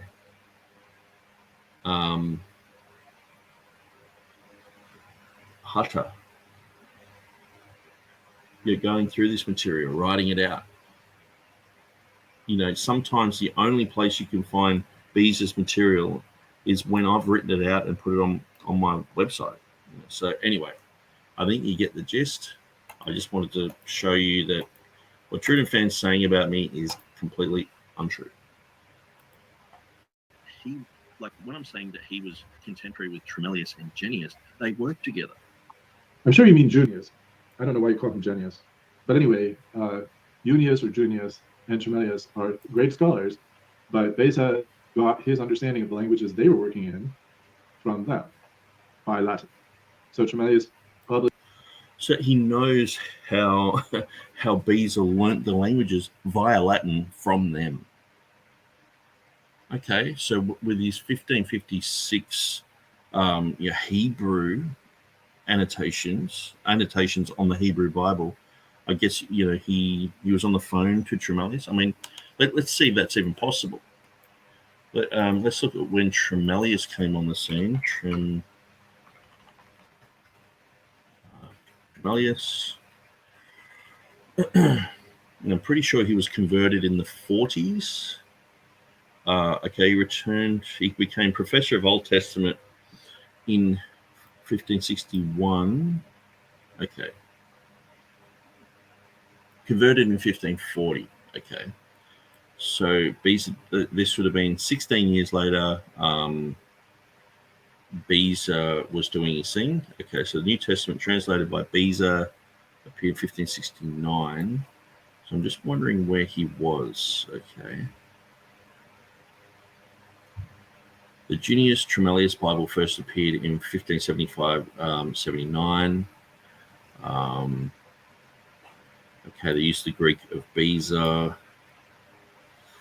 So I'm just trying to find where, Tremellius and Beza, it's hard to find exactly where they would have first met.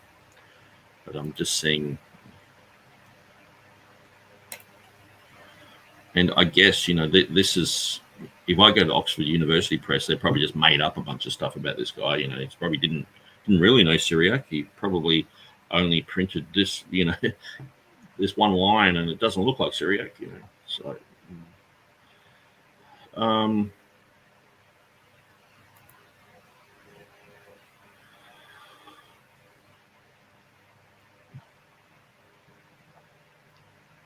okay, so Tremellius served as the king's reader in Hebrew at University of Cambridge. That's very interesting. Where he remained from 1549 until the Catholic reaction under Queen Mary, 1553, where he left for Germany, was professor of Old Testament. Interesting.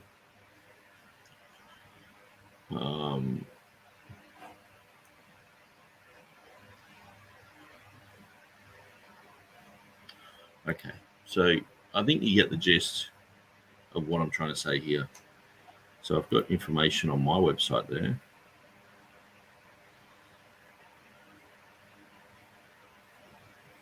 I guess what I'm really looking for is Tremellius and Beza being together and what they did. But I can't chase everything down the TurretinFan says because we want to finish it. So let's keep going. A New Testament, a Syriac New Testament, and Beza was able to consult it because it had Latin. Okay, so Beza, he couldn't read Hebrew, couldn't read Syriac, couldn't do anything but Latin. TurretinFan says so, I guess. Helg says TurretinFan could learn a thing or two from your TR website. Well, I think he has. I don't know. See, I have certain argumentation. And like even when I was watching the Mark Ward video yesterday about who was it? Stephen Anderson. And he said something that I always say. And he talked about the Urdu Bible. I'm like, okay, you're talking about the Urdu Bible translation. And then he said something like, what was it? It was something that I always say. And he mentioned, and he has done that in a previous video where he talks about the bog standard thing. And I got that bog standard thing. I never heard anyone else say it except for my good friend. And he used to always say, he said, the bog standards have this, and he used to always say bog. And so I ended up saying it. And TurretinFan's even brought it up, like, what's this bog standard thing? And then Mark Ward's mentioning it. So obviously Mark Ward is either watching my videos or inadvertently watching TurretinFan's material. And I'm sure that Mark Ward would do that, go through and look at my videos. Probably wouldn't watch them all. But TurretinFan's learning from me because I know how much he knows by what's coming out of his mouth.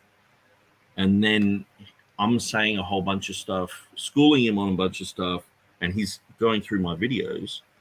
And then he's repeating back to me. Like the other day on Facebook, I said manuscripts MSS, okay? And he's like, no, a correction. It's MS.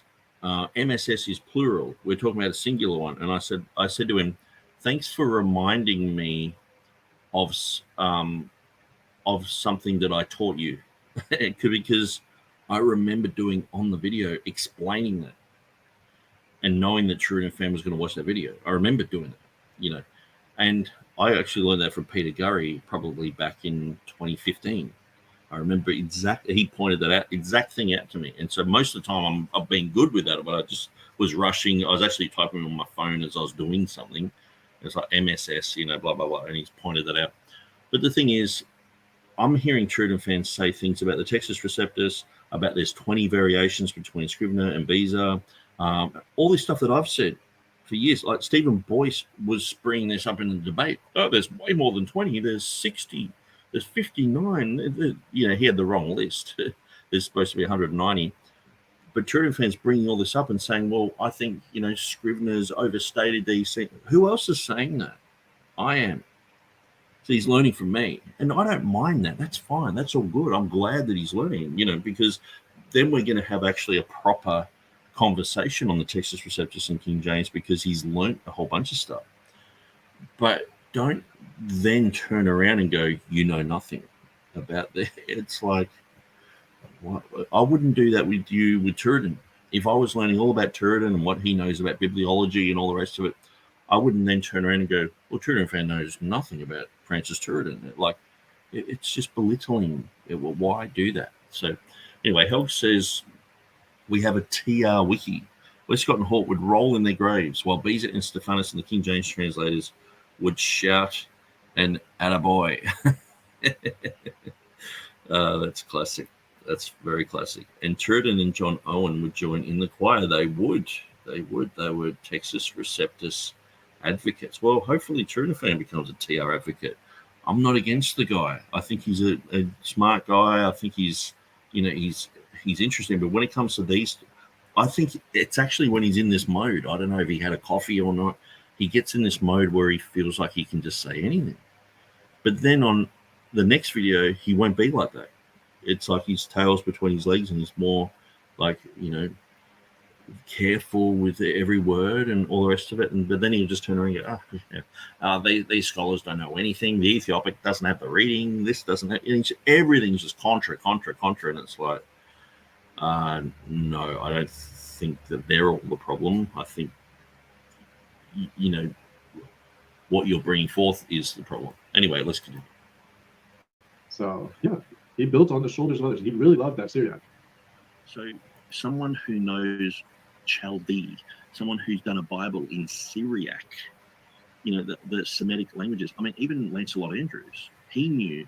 Let's look at the languages he knew. And from there, we just kind of go down a path of more of the same. So let's see what else. I had something that jumped a bit farther in. I wanted to address. See if I can do it effectively here. It's very frustrating because I know that TurretinFan, he's not an expert in Greek or Latin or Ge'ez or any of these languages, but it's like he's trying desperately to find something that he trying desperately. So I've heard Nick complain that someone else called him desperate. Yeah, but it's different. If I was behaving desperately, then I would say, yeah, I was behaving desperately. I gave a book to James White and said, "Here, you want to read it?" And he said, "I'm not going to read it. I'll never read it."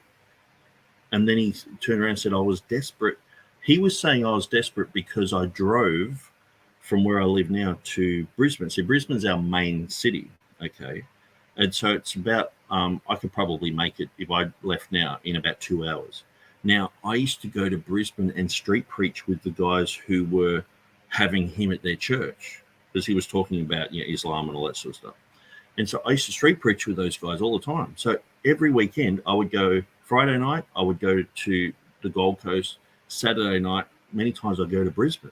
So I would drive up for 2 hours, go preaching till like 12 midnight, and then drive home and get home at like 2 o'clock in the morning. Was I desperate then?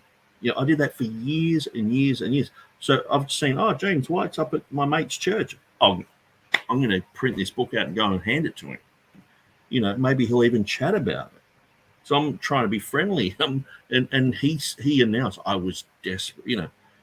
There's a difference between being accused of being desperate and TurretinFan saying all this stuff here now where you can tell he's being desperate. You know what I mean? I would call you desperate if you're behaving desperately. So you've got to take into consideration what I'm saying here, so. Now, I'm not a fan of calling people desperate. I'm not a fan that it's my friend doing it to Nick, and I'm not a fan of Nick doing it to me.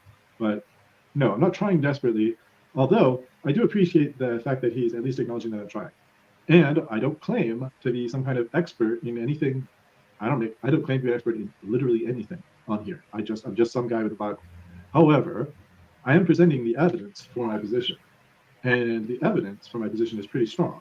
So let's just, my suggestion is focus on the evidence and the arguments, and don't worry about me. I'm a nobody. I'm not important. It's not about me. It's about the evidence and arguments that I'm sharing. So yeah, even if I'm trying desperately or trying hopelessly or pathetically or any other term you want to throw in there, that's fine, but let's deal with the arguments and the evidence I'm presenting. You can relate to Revelation 65 and say, see, it's wrong because someone here said that, you can't match up the verbs properly. And it's like, but most of the time when you talk to people, they're like, well, you can never translate any of these languages from one language to another.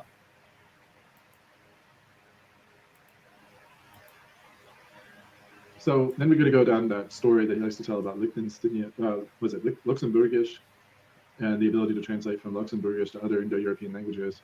That isn't, with all due respect, the difference between, I should double check, but my recollection is that Luxembourgish isn't that much different from a lot. So regardless of whether Luxembourgish is different or not or whatever, to translate Greek into English they're both Indo-European languages. And so he's like, oh, well, Luxembourgish is a Germanic language, so it's not that hard to translate from English to, it's like, well, there is a lot of difference there. It's a different language. And so, and if you're translating for the EU, like the people who I'm talking about, when I asked them, I said, so do you have trouble translating these things? They said, no, we're fluent in Luxembourgish and in English. And they knew German as well, because at the time, I'm pretty sure that everything was in English, but they also were putting everything into German as well, because a lot of people in Europe, they were focused on German. And so, and they were able to utilize those to do their Luxembourgish. So we're not just talking about them just sort of fudging things through and just sort of get, a roundabout way. It's like, oh, well, it's so close to English that we can, let's have a look how close this is to English. Let me type in how close is Luxembourgish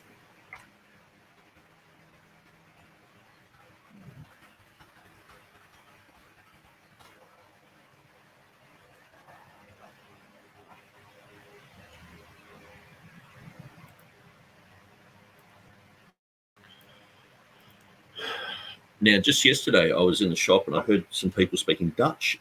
And I said, you guys speaking German? And they turned around full Australian accent and said, yep, speaking Dutch. Or they didn't say yes. They said, no, sorry, we're speaking Dutch. I was like, wow, that's amazing. And but I couldn't understand a word that they were saying in Dutch. Okay, my mother tongue is English, and despite being in the same language family, I find Luxembourgish difficult. It's more difficult than German. Its grammar is gnarly complex. So this is how close is Luxembourgish to English, How hard is Luxembourgish to master? It looks like a hard language. But the first thing is that it's hard. Okay.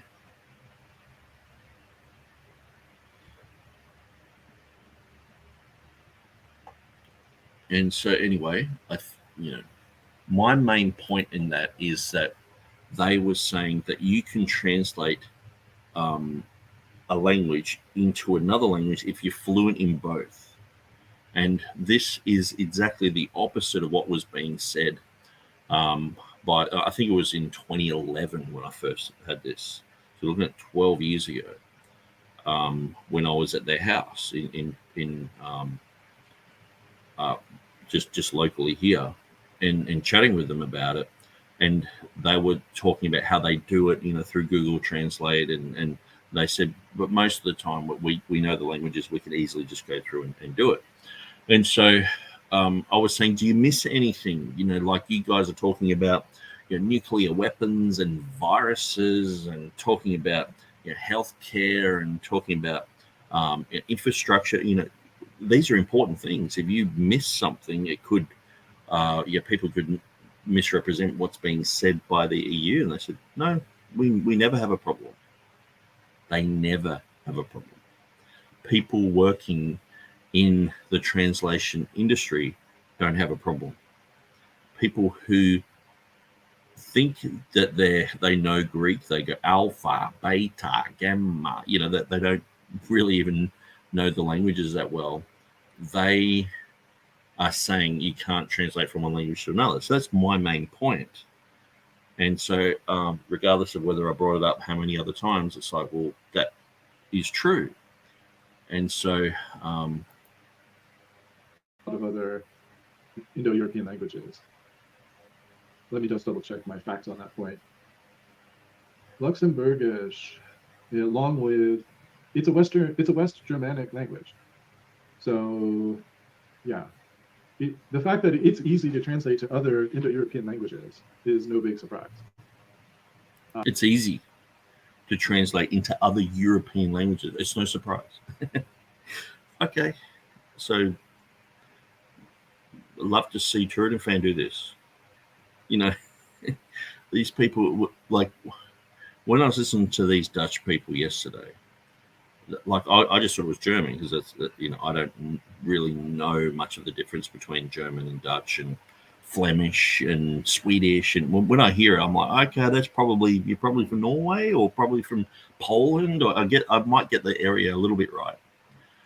And yeah, every day I'm around French-speaking people. I've been around Spanish-speaking people. You know, guy I'm with every day is fluent in Spanish, and so it's interesting just going through and learning, you know, different things every day and stuff like that. But it's like when it comes to, you know, being fluent enough to translate the EU documents in Luxembourgish, and for experts like that to say there's no problem with the translation on very technical things about war, about peace, about, you know, everything. You have to take their word. Who are you going to take? James White's word for it that you can't translate from one language to another, or their word that you can translate from one language to another? Or even just look at the logic of, you know, you go and buy yourself, I've got a new fan here. You buy yourself a new fan and you usually get like this huge big sheet of paper with the details of that fan all in different languages. If you go and get yourself a heart monitor, it'll have it written in Urdu, written in Hindi, written in Punjabi, written in Arabic, written in Chinese, written in Japanese. And if you get those readings wrong, according to those languages, you can misdiagnose yourself with certain health problems. So it's got to be all accurate. You can't just have it saying, you know, some guy guessing, and they get it right. So you can translate from it. So that's all I'm saying, and that's something I've discovered talking to people who are fluent in languages. People, you know, I'm working with people who speak German, speak French, speak Spanish. You talk to these guys, and they are talking about language every day because they're living in an English-speaking country, and they're saying you can.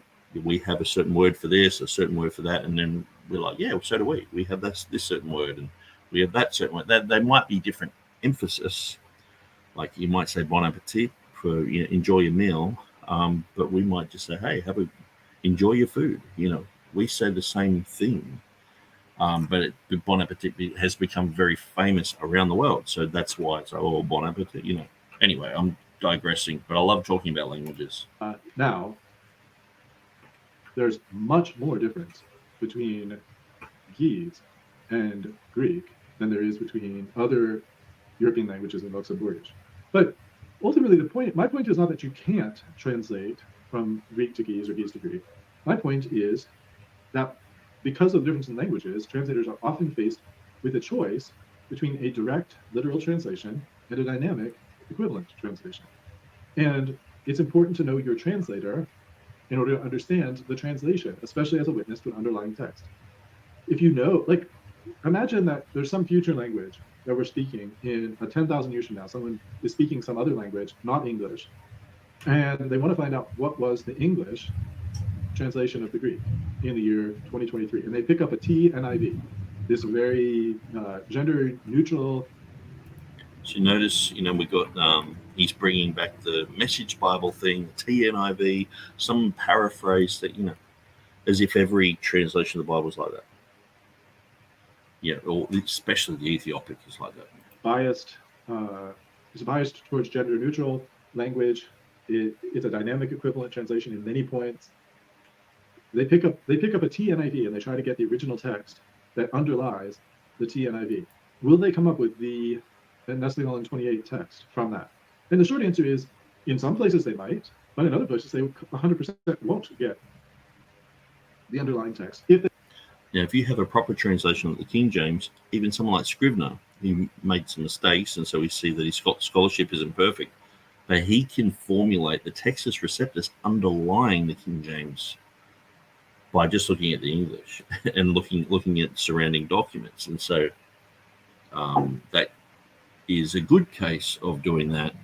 TurretinFan's saying, with the Ethiopic, it's just bad, because he says so, I guess. They literally translate from English back into Greek. And Revelation 16:5 is one of those places where they won't, because people don't use a woodenly literal English translation of Revelation 16:5.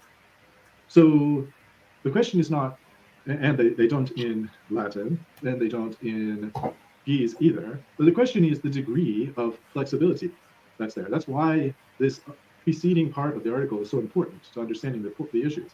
And for Nick to just jump over it and miss it is kind of a serious mistake if he's trying to understand it. He's just trying to get to the end so he can say, no, I don't agree. Or no, you just have to realize that the important thing is that there's a future tense verb here. And as long as there's a future tense verb here, I can check my box and say that I found support.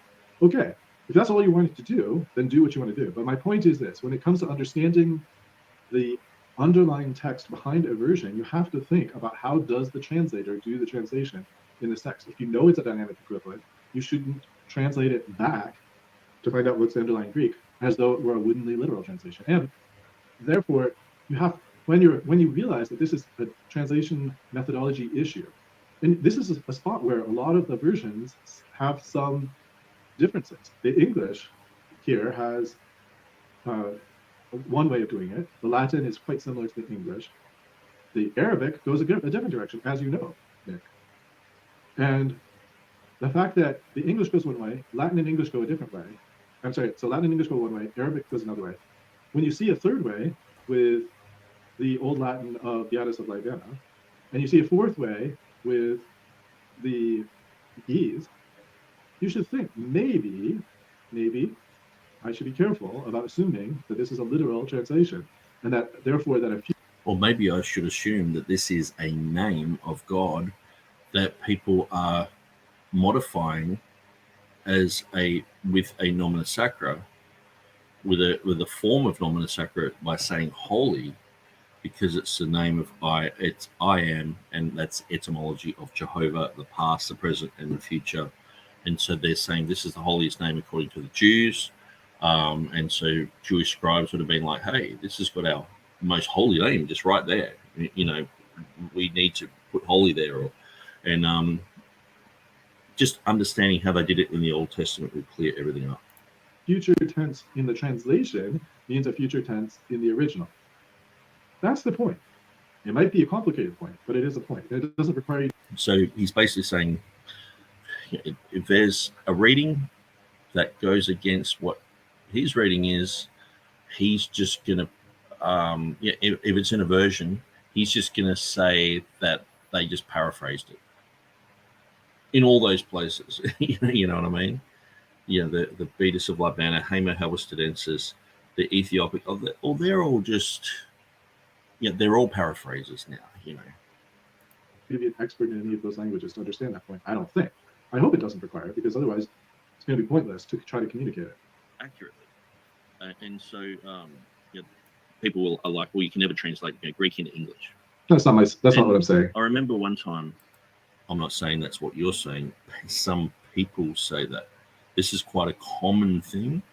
And I guess since I've been doing a lot of pushback on James White exposed videos and Mark Ward stuff, some people have just stopped saying it because they realize the absurdity of it. It's only really the Anglo-Sanhedrin that is sort of saying this. And even when I bring up, Georgios Babiniotis, world-leading Greek expert, people are like, yeah, but does he know Koine Greek? I'm like, oh my gosh. It's like saying, what's his name? David Crystal, does he know Shakespearean? It's yeah. Like he was the head of religious affairs in Greece. It's like, but never even looked at a Koine. Most of his, like, if they were just to do a cursory look at most of his posts on Facebook, he's talking about words like angels and Jesus and Christ and what this means in this context and what it means to have this type of inflection. And so it's amazing stuff. And he's talking about he's written an etymological dictionary in Greek, which means he's going through all the stages of Greek. But people are just like, the Anglo-Sanhedrin are like, no, our experts like James White and Dan Wallace, they know the Greek. That they don't know Greek at all. You couldn't drop them off in Athens at any period of any Greek, section of the language in Attic and ancient Greek, Koine Greek, whatever. They wouldn't be able to say hello. They wouldn't function. Their kalimera would just be.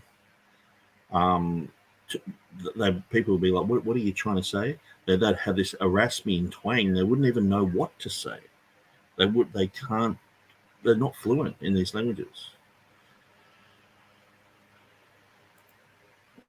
Some people I know, they were working for the EU and they were translating Luxembourgish. Okay, so yeah. Luxembourgish, they were translating. Yeah, Luxembourgish though is Western Germanic language, so it's quite readily translatable into other European languages for all the EU stuff.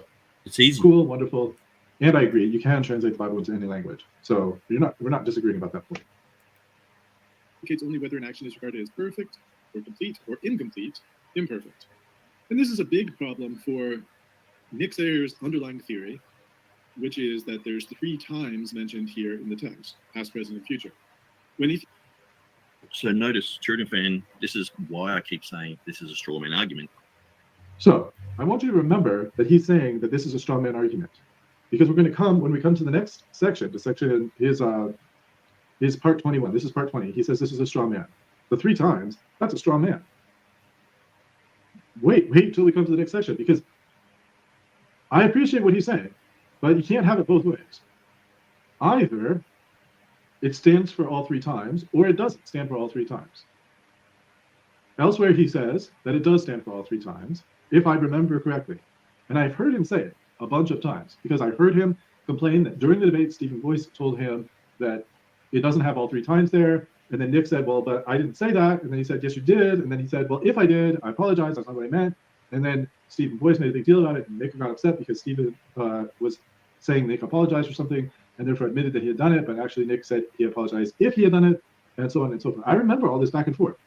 But remember that in that same story, he said, afterwards, I did, however, discover that it does stand for all 3 times. That's part of the story, too. I've heard that several times from Nick. Well, so we're looking at the Ethiopic. And so, like, in my understanding, it does have all 3 times. Because when you look at the other triads, they have the 2 words. And so this is something that Jan Kranz is going through. So this is my understanding of it, that Jan Kranz, in his conjecture section of the Munster website, he's saying, well, it's only got the 2 words, so it doesn't represent the 3 aspects. Where my understanding is the 2 words, the past and the present are implied together in one word, and the future is implied in the final word. So that's my understanding of the Ethiopic, and so that's what I'm saying. So. And I think that the next time we hear it, it's going to be in the next part. So when we get there, just come back to this straw man accusation. I appreciate right now sometimes he's just looking for a future tense verb here, and then it's like, that's it, we're good to go. Other times, no.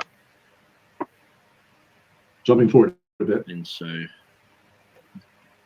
my question, does it have the future form? Well, it just depends on which angle you're coming from. If you're asking if it has those aspects, I'm like, yeah. Now, if you're asking me to be fluent in Ethiopic and all the rest of it, it's like, well, this is debated between Jan Kranz, Elijah Hixson, myself, Stephen Boyce, he's asked people at the Smithsonian. He's talked to Hixson, who's apparently a world-leading scholar in Ethiopic and all this other stuff. And so we're all looking at that, trying to work things out. But at the end of the day, it's like, okay, that's only just a byproduct of the debates and things like that. A bit like what we're looking at with Beza. Did he have an Ethiopic? Did he know about the Ethiopian? So it's just one of those rabbit trail arguments. But at the end of the day, what I've said in my book is, and this is what you're critiquing, is that it has the future form. So I might say things now because I've had a debate on it, because I've said certain things on it. And as far as I can tell, it's got the past, present, and future there, because it has the past, present, and future at Revelation 1:8, 1:4, 1:8, 4:8, 11:17, and 16:5. And so, TurretinFan's put a lot of this information up here about that. And so some of them only have this is the thing. See, some of them only have the 2 here, say at Revelation 11:17, and you would say, well, that's representative of the past and present in the Greek. But then when it has the qui fuesti, which is different to any of this, and then et eris, the future form, the qui fuesti is representative of both of these things. So, and when I'm reading through your material, you're actually saying, yes, it's got the future form, but it comes from the Greek of just the past and the present. And I'm like, how are you getting that? And so I can't see how you're getting what you're saying.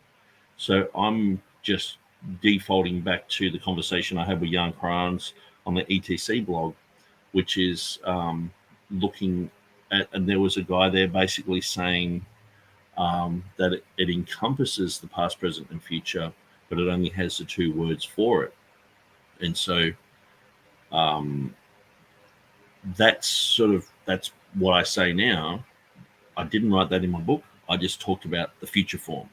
So my whole argument is future form. Is it in the future? Yes, it is. Okay.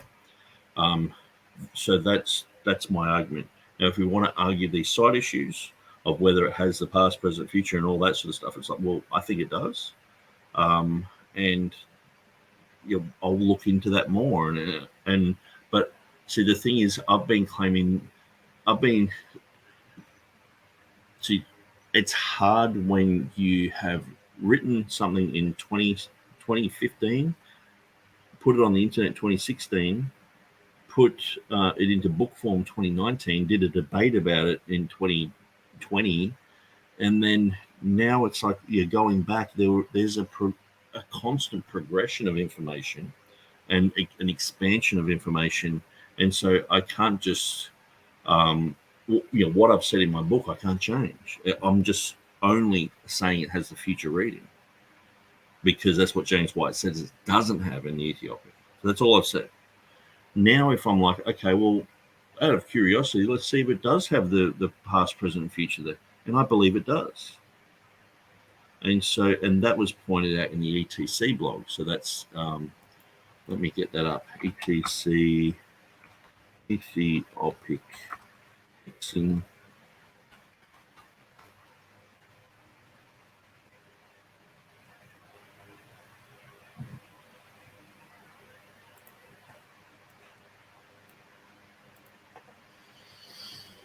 Okay, so Hixson, Ethiopic in the Textus Receptus at Revelation 16:5. Okay, so he's got what he's saying here, but it's mostly the comment. Oops, I'll have to click on that heading there to get the full article.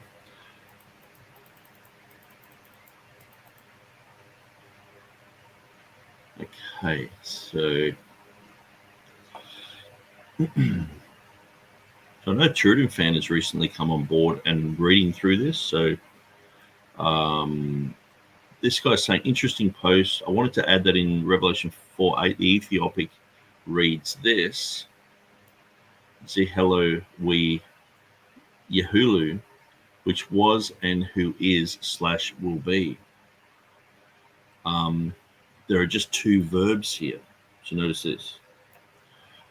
The first is a perfect third person masculine singular with a relative pronoun, and the second is an imperfect third person masculine singular. The first functions as the past tense, who was. The second merely indicates an ongoing continuous state, who is, presumably encompassing both who is and who will be. Interestingly, Ethiopic could have replicated the erchomenos in Revelation 4:8 with this word, we yemesa, the one who is coming, third person masculine singular, but the translator just chose to leave it out. Matthew 11:3 has the Greek participle erchomenos, and the Ethiopic translates it as this word here, we yesema.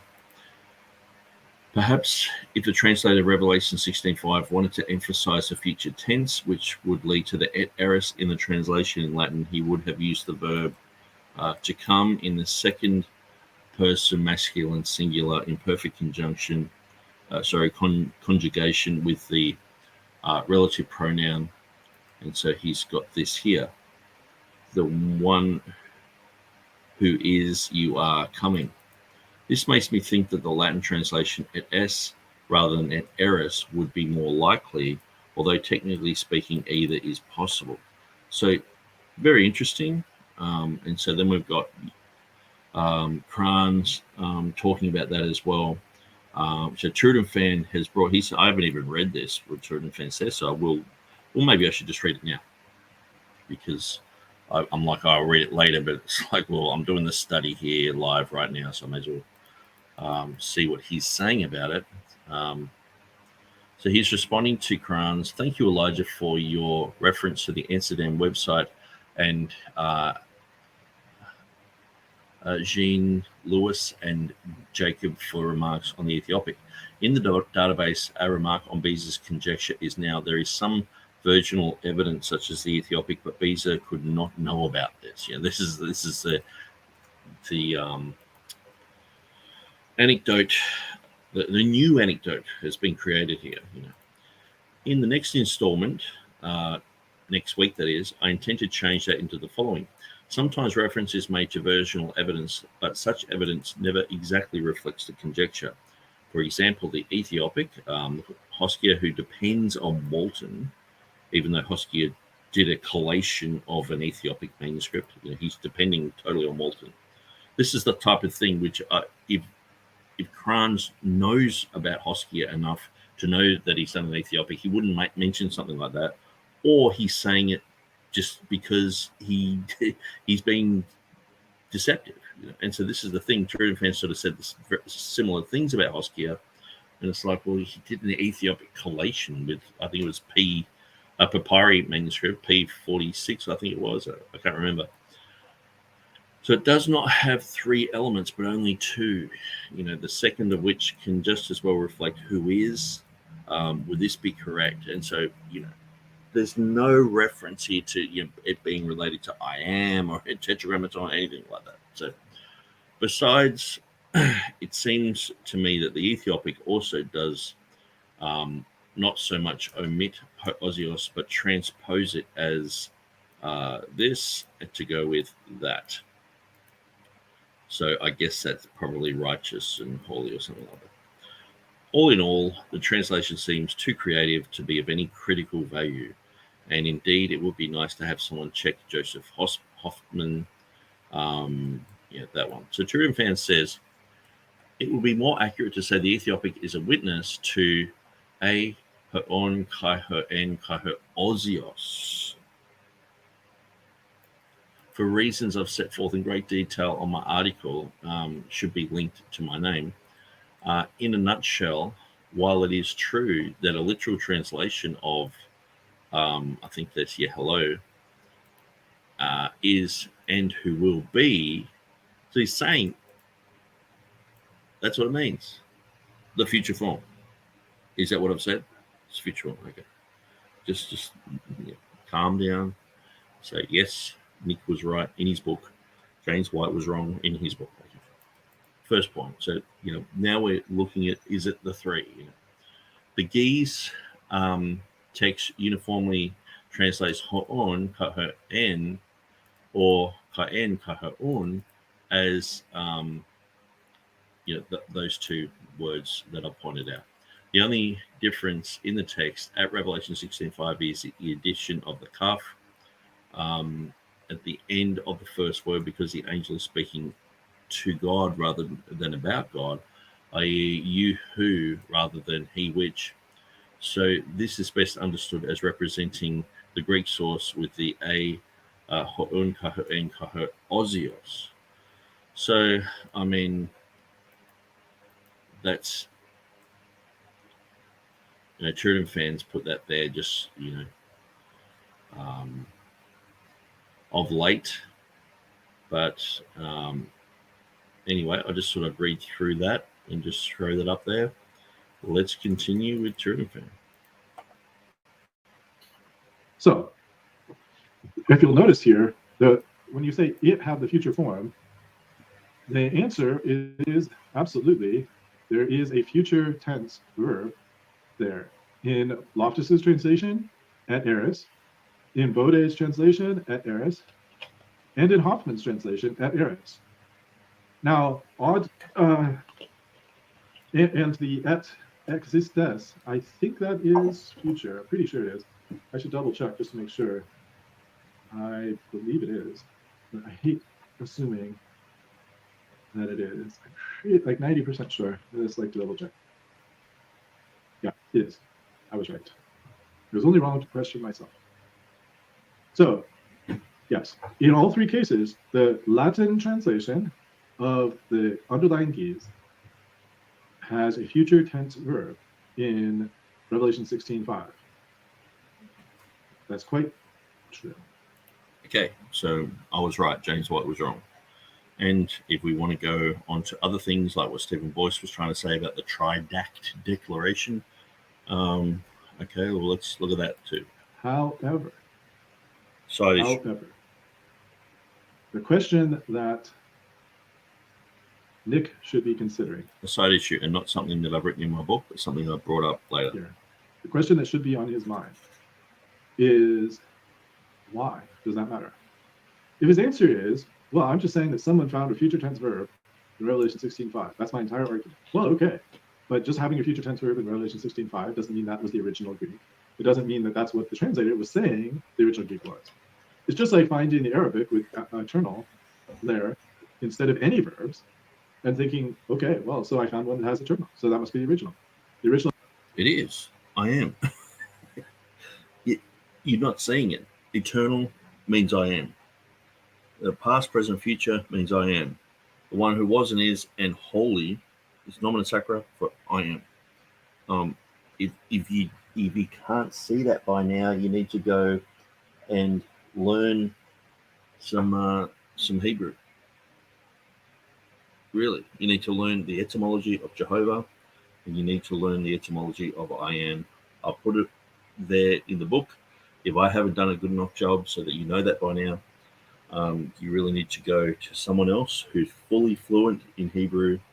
Go to Nehemiah Gordon and say, Nick says is saying this, is this right or is this wrong? Is eternal, because Arabic has that. That's nonsense. That's not what the Arabic was, just not providing a literal translation of the underlying Greek. And the same is true here as well. Now, there's an interesting problem in this Latin translations. I don't know if Nick noticed it. He's in a hurry to just find the future form and stop the investigation there. But you'll notice that this et eris is there, but before that is qui fuisti in Loftus. Let's see if I can point you here. No, it's not going to show up, is it? Here it is. Okay, so it says qui fuisti et eris versus qui es, and then fuisti is in parentheses et eris for Bode, and then qui es et eris for Hoffman. So there's this. What about Fuisti? Why is it that Loftus and Bode have Fuisti there, and Hoffman and Bode have S there? The S is present, Fuisti is past. So why do it like that? Why have this past or present? Which one is it? Is it past or present? Is it both? Is it not? Well, why does it say here qui es, qui eris? Then it has qui existis et existis. But let's look those words up. Is it because these scholars understand that it's related to I am? Qui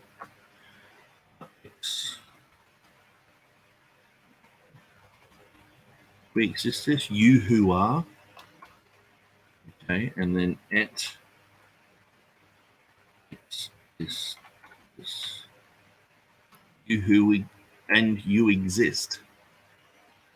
You who are and you exist. In brackets. Why don't these guys have that? And let's type in Fuisti while we're here. You were.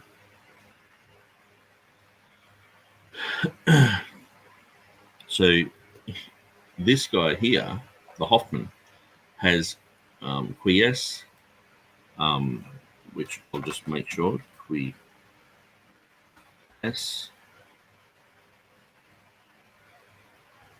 you who are, okay, and then et eris, the future form, et eris, and you will, so you will be, so you are and you will, and then they have who you are and you exist.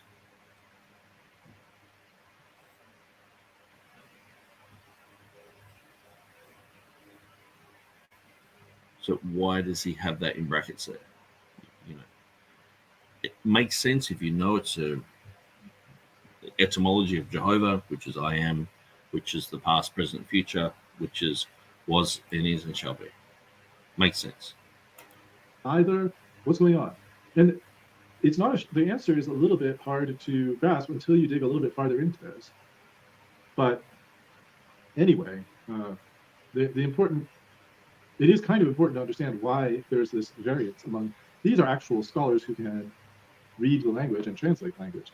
All three of them are. Loftus is criticized sometimes, but Bode and Hoffman agree with him on this. So anyway, let's see. I think there was some more here. Oh yeah, there's another statement by Nick that I wanted to address. That's right here. Yes.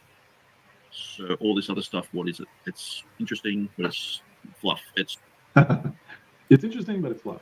It's not fluff though, Nick. It's kind of important. It's important to understand what. Well, in the context, I'm saying it's interesting, but it's fluff because you critique in my book. In my book, I clearly only just talk about the future form. Now, after that, with the debate with Stephen Boyce, he's saying, well, it doesn't have the tridact declaration there. It doesn't have this there. It doesn't have that. And so doing what TurretinFan's doing, going to everything else but the future reading. And it's like, well, okay, well, let's examine that too. So because I'm examining everything. And it's like, oh, I think it does have the future form there. The tridact declaration there. It does have all three, but it just has only two mentioned. So when it comes to critiquing my book, you go, Nick, did he prove James White wrong? Is it in the Ethiopic? Yes, it's in the Ethiopic. The future form, what's equivalent to a Somonos? James White said it's not in the Ethiopic. Nick's proven it is in the Ethiopic. The future form, hands down. Nick wins. Big tick for Nick. Okay, so later on, Nick's like, okay, is it in the Tridact Declaration? Stephen Boyce brought this up. Let's examine it. Nick's saying, well, there's two words there, but these can have these three parts, as was mentioned in the ETC comments. I tend to agree with that. So does it have the past, present, and future? I believe it does, because when you look at the previous writings, like, say, Revelation 1:4 and 1:8, it does tend to only have these two words, but with the past, present, and future there. So I think it's clearly got the past, present, future here, but only with the two words. So I'm not exactly sure how Ethiopic works, and so it's just a scholarly guess. But at the end of the day, I don't think TurretinFan knows how Ethiopic works, and he's doing a scholarly guess. But at the end of the day, I'm not losing sleep over whether it's a Triadic declaration or not. I'm like, I've won the battle on it says shall be. I've won that. I've got the crown. I'm the king of the castle. You're the dirty rascal. I'm living the dream, saying, yes, I won that battle. Now, if we want to do these side battles, it's like, well, no, I can do that too. But I would say I'm not fluent in Ethiopic. I don't, to get someone on board who is fluent in Ethiopic, that would be fantastic. Maybe we can contact this guy who made that comment. Maybe we can get that thread started up again and start commenting on there and talking about all this sort of stuff. But as far as I can see, it's got three elements there. So the value as a witness, the gaze is here. You have to understand the translational methodology. You have to understand what's the literal translation of the Ge'ez and whether the literal translation of the Ge'ez is an accurate representation of the Greek exemplar from which the scribe was translated. So, and as far as being a substitution variant, you have to go beyond just one word to know whether it's a substitution variant. These are places where the Ethiopic contradicts the received text in terms of having this form of the verb to come here. More so, probably, it's followed a nomen sacrum. I don't know where this is just totally made up. More probably. What are you talking about? Well, if you reject that this is the exact reading of I am, it's the exact reading of the etymology of Jehovah, then of course you're not going to see that it's, some scribe, the Jewish scribes who wrote out their whole manuscript without ever writing Jehovah, and then went back and rewrote Jehovah into their manuscripts, who many times would have the word the Holy One as a representation of a substitute for Jehovah, the Holy One. Now, why aren't you dealing with that information? Why do you just never bring it up again? You looked in my book and went, oh, yeah, well, that sounds cute. Okay, well, let's just talk about Ethiopic from now on. It's like, well, why don't you talk about that? Because that's my main point. The title of my book is A Rare Nomen Sacrum. And so every time a nomen sacrum thing comes up, he's like, I don't know where he's getting this idea from. Where on earth? Where would you get that from? Okay, let's look at YouTube. Nehemiah Gordon.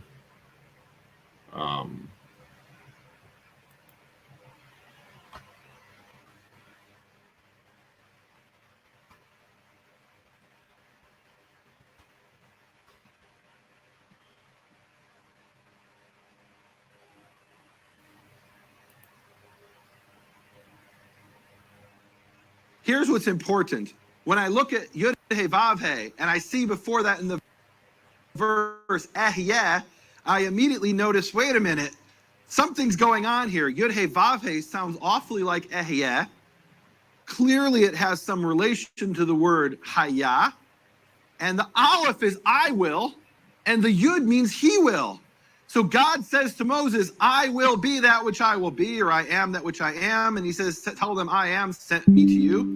And then, or I will be sent me to you. And then very next verse, before he's caught his breath, so to speak, he says moreover to Moses, Yud He Vav He. So when you read this in Hebrew, it's immediately obvious that Yud of Yud He Vav He is the Yud of Yehyeh, he will be.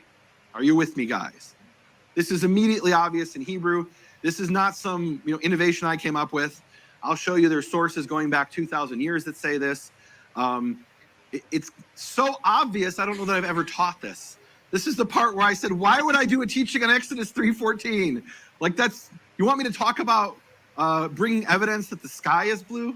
Like it just seems to me like, but I realize most people don't speak Hebrew and don't know Hebrew grammar. So in Hebrew, this is obvious. Now there's a little bit of a problem here. If really these two are related, Ehyeh and Yehyeh, Why isn't it named Yud-Hey Vav-Hey? Why isn't it Yud-Hey Yud-Hey? Where did the Vav come from? That's pretty obvious too. The Vav comes from, so we've got Yehia and Yud-Hey Vav-Hey. You see the difference is the Yud versus the Vav. So where did the Vav come from? The Vav comes from the present tense form of the verb. Hoveh means he who is, or he is. Everybody say Hoveh. And by the way, Hovah, say Hovah, means she is. Okay? Hoveh, Hovah, Hovim, Hovot. He is, she is, they are, they are. Hebrew is a very politically incorrect language. There's a different form for masculine and feminine. They, meaning in English you have they, in Hebrew there's two theys, they, he, and they, she. Do you want to hear how politically incorrect Hebrew is? If there's 1,000 women in the crowd and one man, you refer to them as masculine. It's like the one drop rule of the Hebrew language. If there's 1,000 men and one woman, you still refer to them as masculine. Right? So now you could actually, if you want to be politically correct, argue that the masculine is technically a neuter form as well. Right? But let's not get into that. So we've got Hoveh and Yehiyah. And maybe we should stop here. But we can't stop here because we heard the rabbi say, Hayah Hoveh Yehiyah. He was, he is, he will be. Or he who was, he who is, he who will be. Where did he get the Hayah? Why did he bring that in there? We don't need that, right? We've got the Vav of Hoveh, and we've got the Yud of Yehiyah. Why did he bring that in there? Hayah means he who was. Everybody with me. Hayah, Hoveh, Yehiyah.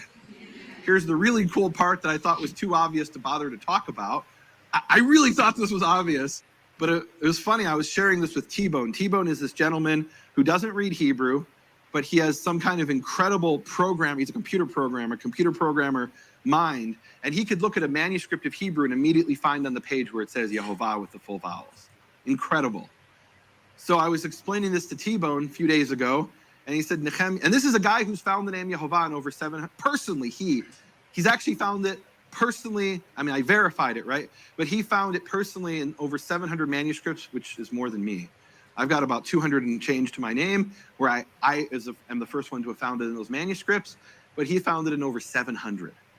Incredible, this man. And I'm showing this to him, what's obvious to me, and he said, for all these months I've been working with you, and I knew there was a piece missing to the puzzle. And I was praying, God, I don't understand. How do you get from Hayah Hoveh to Yehiyah to Yehovah? And of course, why would I explain it to him? It's obvious. Yehovah. The Yud of Yehiyah and the Ho of Hoveh and the Av Hayah is Yehovah. This is obvious in Hebrew. I'm telling you, the sky is blue. I don't need the 1,000 manuscripts. I love the 1,000 manuscripts, but I actually don't need them to know it's Yehovah. They verify 100% that it's Yehovah without any question, any doubt. But this is something that was known to Jews based on the Hebrew grammar alone. Hayah, Hoveh, Yehiyah. Let's look at that one more time. Hayah, Hoveh, Yehiyah is Yehovah. Is that pretty cool? All right. I hope you enjoyed the special preview of my support team study, The Great I Am Revealed. If you're interested in watching the full in-depth teaching. Okay, so I think I'm going to stop it there. So I think that was a good place to stop. So we are at, where are we? At the 2 hours and 43 minute mark of this video. So I guess the next one I'll be able to complete it. And I'm not sure if I will go through the debate ones. I might actually just do some highlights on that because there's nothing really new that gets said. But there are a few misconceptions that I would like to clarify or to clear up. But yeah, anyway, thanks for joining us, guys. God bless you. Hopefully this has helped you. And yeah, I would just say to TurretinFan, well, you know, Nehemiah Gordon is saying that I am is the etymology of Jehovah, which is the exact reading of Revelation 16:5. So all that comes along with the word Jehovah is at Revelation 16:5. You can't just say, well, oh, this guy's Jewish and he's walking through 1940s Germany, skipping through the tulips because he's a Hungarian Jew. And that's different. No, he's a Jew. He's going to get persecuted. He's probably going to get put in a death camp. He's going to have to hide. It's going to be bad for him. Okay. So you can't just wave your hand and say, this is not the Tetragrammaton thing. It is the Tetragrammaton. You can't wave your hand and say, it's not the etymology of I am. It is the etymology of I am. You can't deny this. And so by you just making a big fuss every time I say, well, this is the sacred name of God, you have to look at this as the Old Testament scribes looked at the name Jehovah, looked at the name of I am, and many times had substitutions like the Holy One. You have to think about that, and you have to acknowledge it. You have to begin to acknowledge this, because you're just going, oh, Ethiopic and Vetus of Libana, and it's like, yeah. The main thrust of my argument is that it's the name of I am. And I would really like to see you go through the Hebrew and I guess debunk Nehemiah Gordon. That'd be great. It'd be interesting. Okay. God bless you guys. Thanks for joining us, and we will see you next time.